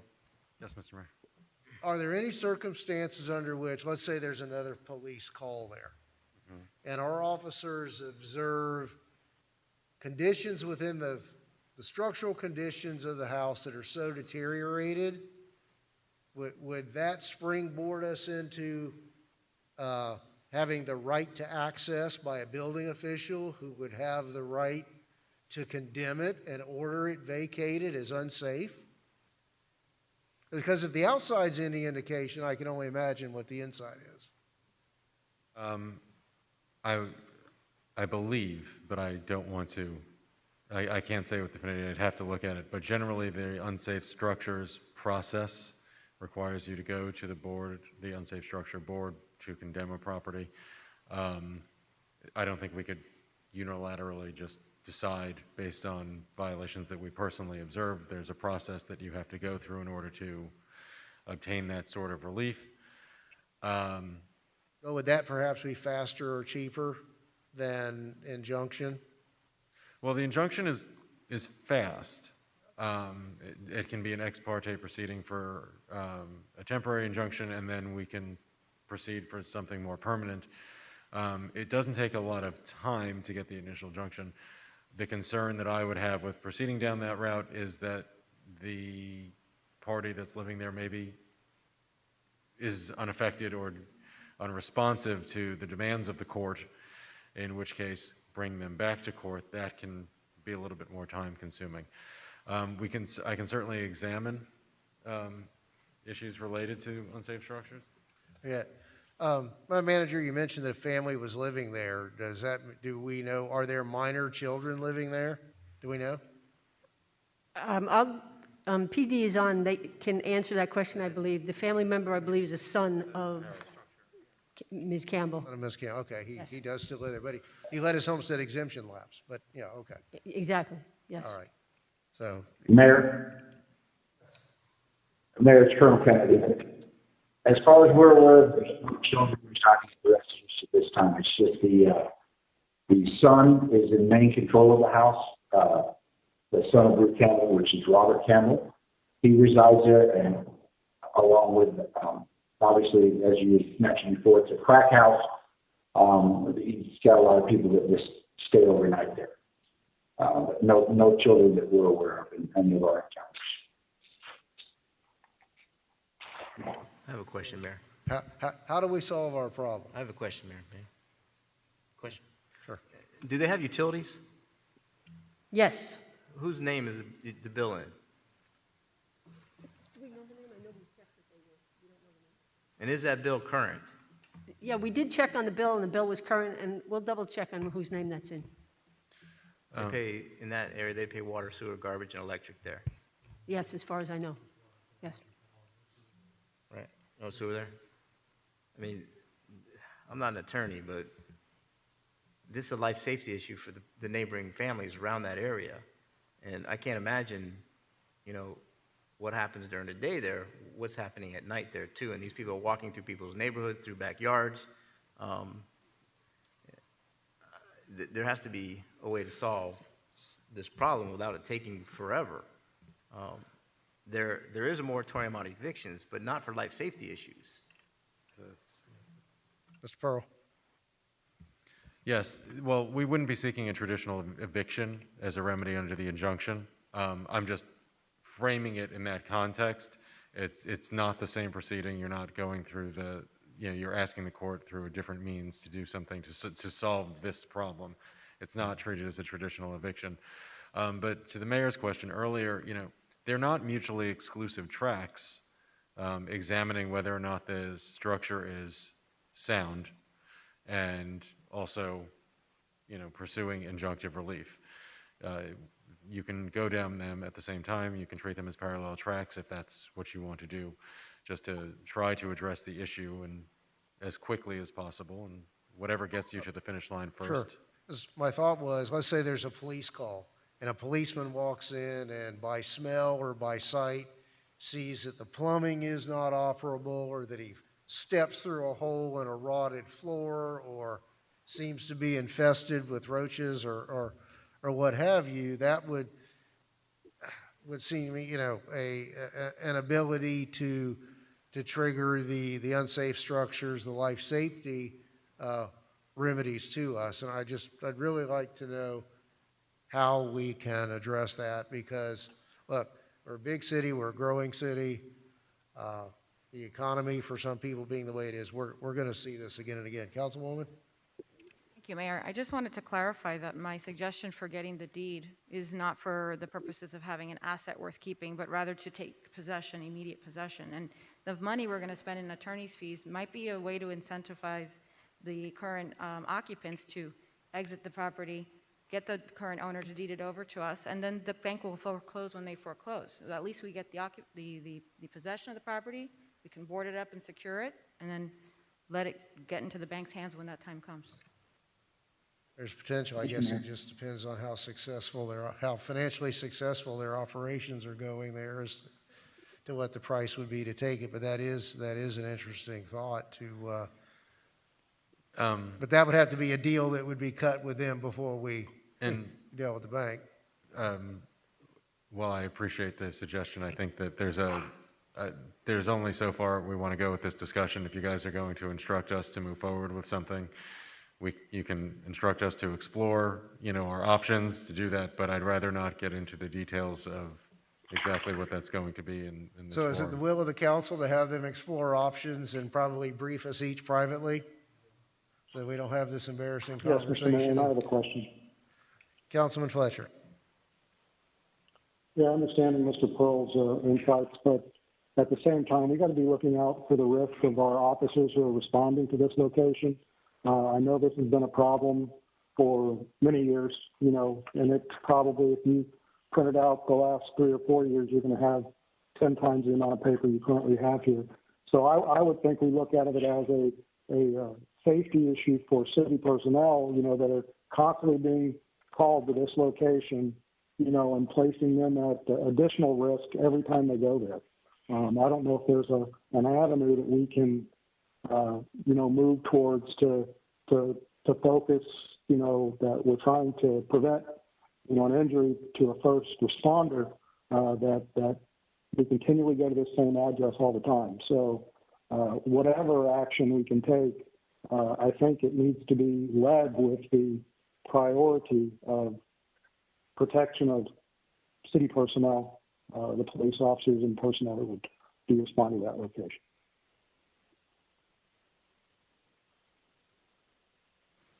Sorry.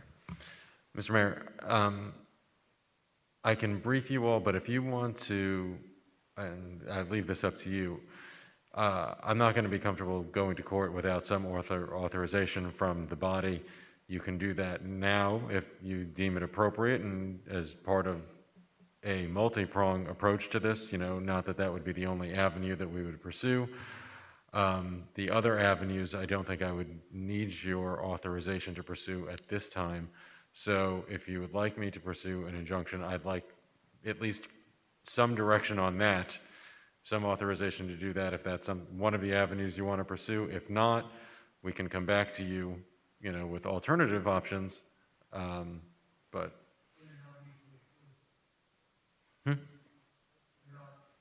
Dual tracks or triple tracks, they're not mutually exclusive options. No, absolutely not. Council, would we like to direct our attorneys to go forward with the, Councilman Shelley? Yeah, I just wanted some clarification on the injunction side of things, because I understand we'll spend some money, we'll go to court, it'll be essentially a civil injunction, right? This isn't criminal in nature. So there's squatters there. I mean, you got a property owner, but you might have 10 squatters sitting in that same house. So who do you get the injunction against? And then how does that give us the ability to remove all those named or unnamed persons from the house once you get the injunction? I mean, what is the outcome here? Is there a benefit, or are we just going to be chasing squatter after squatter after squatter with a different injunction? When can we actually haul them out and board the house up? I mean, that's why I'm curious. I don't quite follow how the injunction is going to solve the issue. Well, as I said, in a commercial setting, it's far different because you get the order to cease operations until the underlying condition has been remedied. In a residential setting, it's a little bit more nuanced here, and to your point, the squatter, we would have to take into account some of the relief that we seek from the court. If it's squatters, I mean, I'll have to examine whether or not we can get a specific order, something as defined as the removal of individuals. And again, I understand the concern.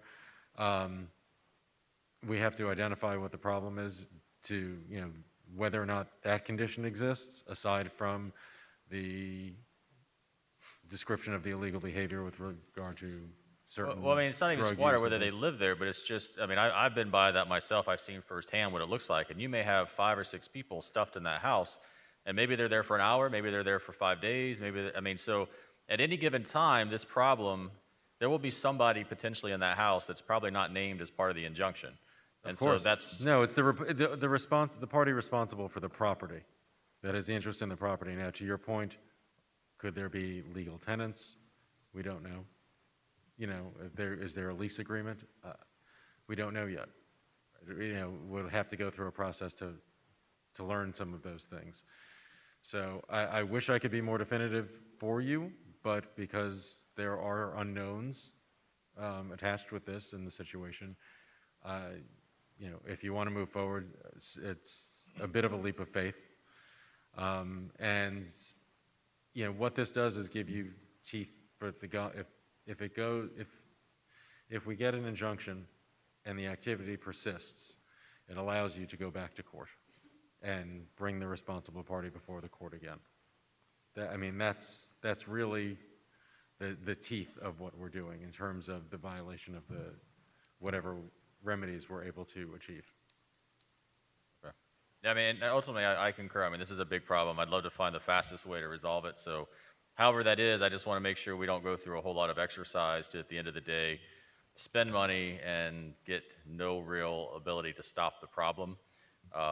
So I'm okay with whatever accomplishes that. And that's why I want to manage expectations, which is why I mentioned the eviction issue. If this were a commercial business, I'd be, well, this is what we can do and this is the way it's going to work. This being a private residence, it is a little bit more nuanced. Okay. All right. Just one more thought. Since the process has started already for the foreclosure, would it be an idea to contact the bank itself and have them expedite their foreclosure process as well? That they've already got that in the court system, and they could go, and I'm not an attorney, but they could ask for emergency hearings because of preservation of property. So at this point, they would have an interest in helping us help them, maybe even financially, to preserve the property if they're in the process of foreclosing on it. So maybe that's an avenue to look at too.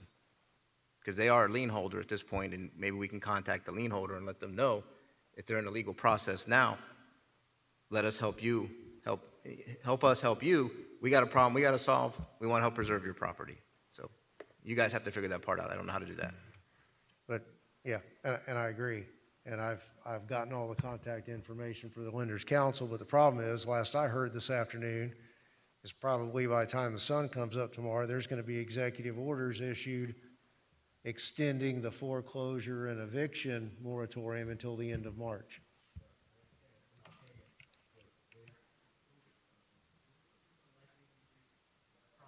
People that live around there the police officers, as Councilman Fletcher mentioned, and we just can't stall it because our hands are tied. This is something you guys can look into, and I'm sure you can figure out a way to solve it.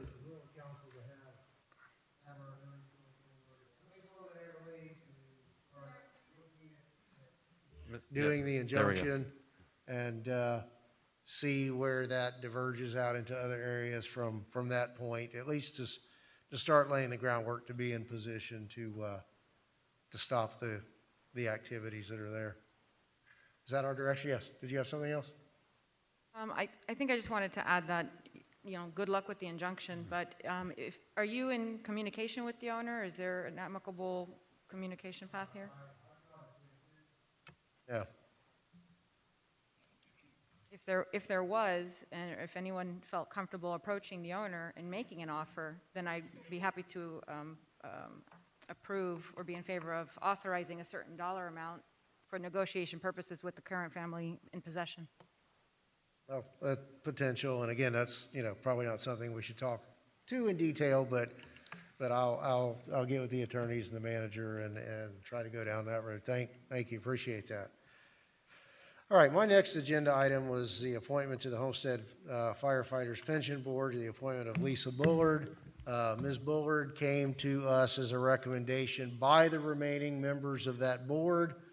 For those of you who haven't been alive this long, you may realize that we have not had a Homestead Fire Department since about 1975, yet there are still living former members of the Homestead Fire Department or their surviving spouses receiving pensions every year, and her nomination comes to us from the remaining members of the board. So I'd ask for a motion to approve the appointment of Lisa Bullard to the Old Homestead Firefighters Pension Board.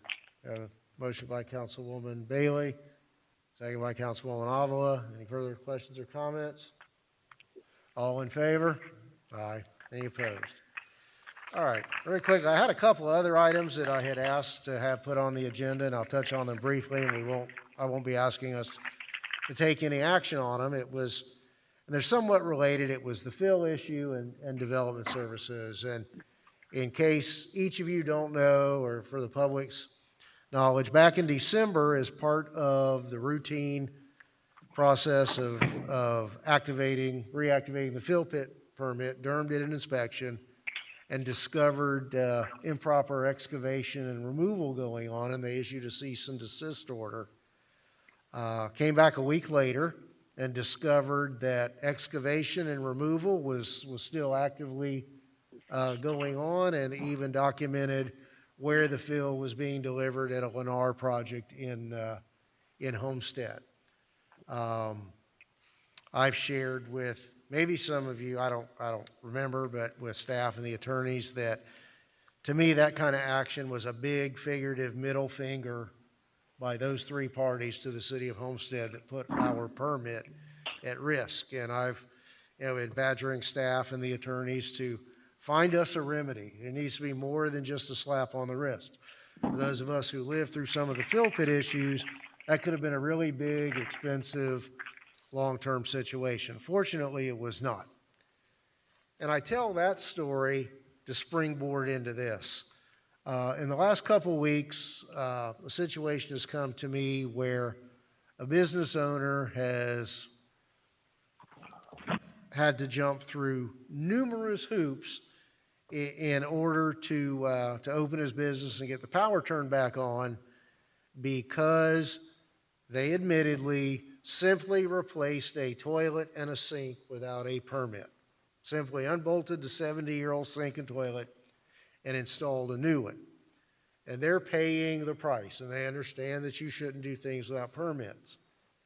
But I try to reconcile the fact that we have apparently no remedy against the three multi-million or billion-dollar entities that put us at risk at the fill pit, yet a new business is put out of business while they jump through hoops to bring the property into compliance.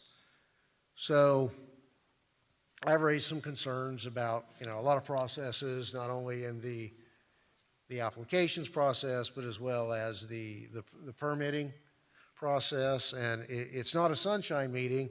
I just wanted to let you all know that on Friday morning, members of the development community, business community, myself and the manager, and Mr. Cordino and probably some of his staff will be meeting to not to tar and feather anyone, but to express some concerns as to the processes and the application of rules and discretion or no discretion, so that we can all be on the same page. And I want to thank those who have indicated to me that they're going to show up somewhat timidly, for fear that they need to do business here, but they want to speak out and do better, so that we're not known, as many say, as a community that's not business friendly. So I wanted to. Mayor, may I say something, please? Sure. Thank you. Just as a point of clarification, I guess I'm a little confused by that. Maybe there was a miscommunication because, and believe me, we are very happy to sit down with people. In fact, we invite complaints because we get better by knowing what people are up against, and we can get better, and we are absolutely willing and able to meet with anybody and deal with any complaints. But I just want to clarify that the purpose of the meeting on Friday at 11 o'clock was for a very different reason.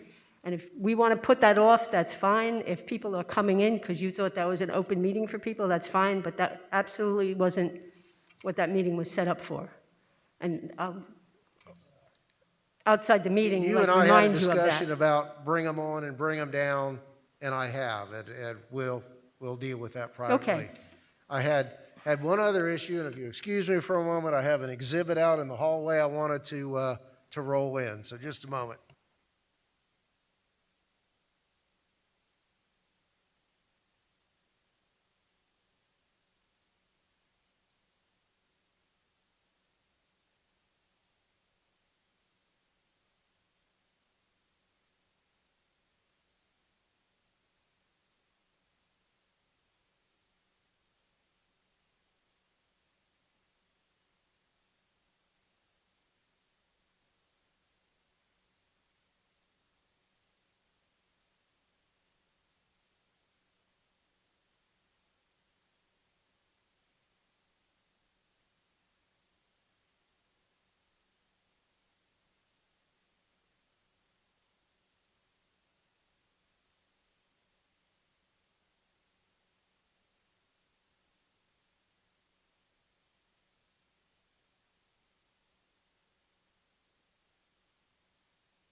That of the appearance of our city. And we've spent a lot of time up here talking about code enforcement and appearance and aesthetics and value. And I just wanted to share with you what I came across this weekend. Well, I was looking at something else in connection with the city project. It stared me in the face. I wasn't driving down the street. It stared me in the face. Long story short, these are illegal signs that I removed with my wife and son at various times over the weekend, mostly wire-tied on street signs in a very small area of our city. Wide array of businesses, income taxes, spiritual readings, or tarot cards, repair your credit, sell your junk house, buy insurance, an irony of ironies, an illegal sign to have a sign made. But the one that takes the cake is 100 will buy your junk cars. And the interesting part is that I started on Saturday afternoon. At some of the intersections that I cleaned up, had more signs Sunday morning. And again, Monday afternoon. And guess what? This morning, too. Now, I do want to commend code enforcement and the city manager, and I'll not disclose exactly what it is, and maybe she can tell you later, a real novel solution for the junk car people. They're the worst offenders, and they seem to have an endless supply of these signs. But I guess my real point is it doesn't take a lot of effort to make a real difference. And if we all pay attention and encourage folks to report these things to us, we can deal with it. And I want to just encourage the manager to make every staff member a code enforcement person. Cutting pliers are cheap. Let's give everybody a set, and when they see something, do something. It really detracts from the appearance of our city, and this made a real impression on me. It was over 100 with very little effort, without going very far east of US 1 and not south of MOWRY. So you can imagine what else there is out there. I just wanted to share with you how serious a problem we have, and I know that this is just a start, but we have to start somewhere if we're going to be serious about cleaning up our city and having a better reputation in appearance as well as being business friendly. And with that concludes my business. Thank you. Well, Thank Mayor, you for humoring me. if I may, I think I'm glad you commended code because it is a brilliant solution. I think we won't see many more of those. And this is not to suggest at all that code is not out there. They have one day every week where they concentrate on just signs, but you'll be very happy to hear that we among staff have been creating a little competition to see who could do the very thing you're suggesting and find. Maybe not, maybe not. And it was actually not just if you see something, say something, but if you see something, do something. So we're working on a little competition. But and in code's defense, one day they focus on signs and the next day they focus on something else. We have 7 code offices that do about 2,800 calls a year. They have so much to do, but I'm 100% all in. We as a city can look at this stuff, see something, do something. And our code people are out there working hard, no question. Absolutely. So let's all recommit ourselves to not just talking, but doing. I have a question, Mayor, too, in reference to that. Each one of those has a phone number on it. Is our code not strong enough to,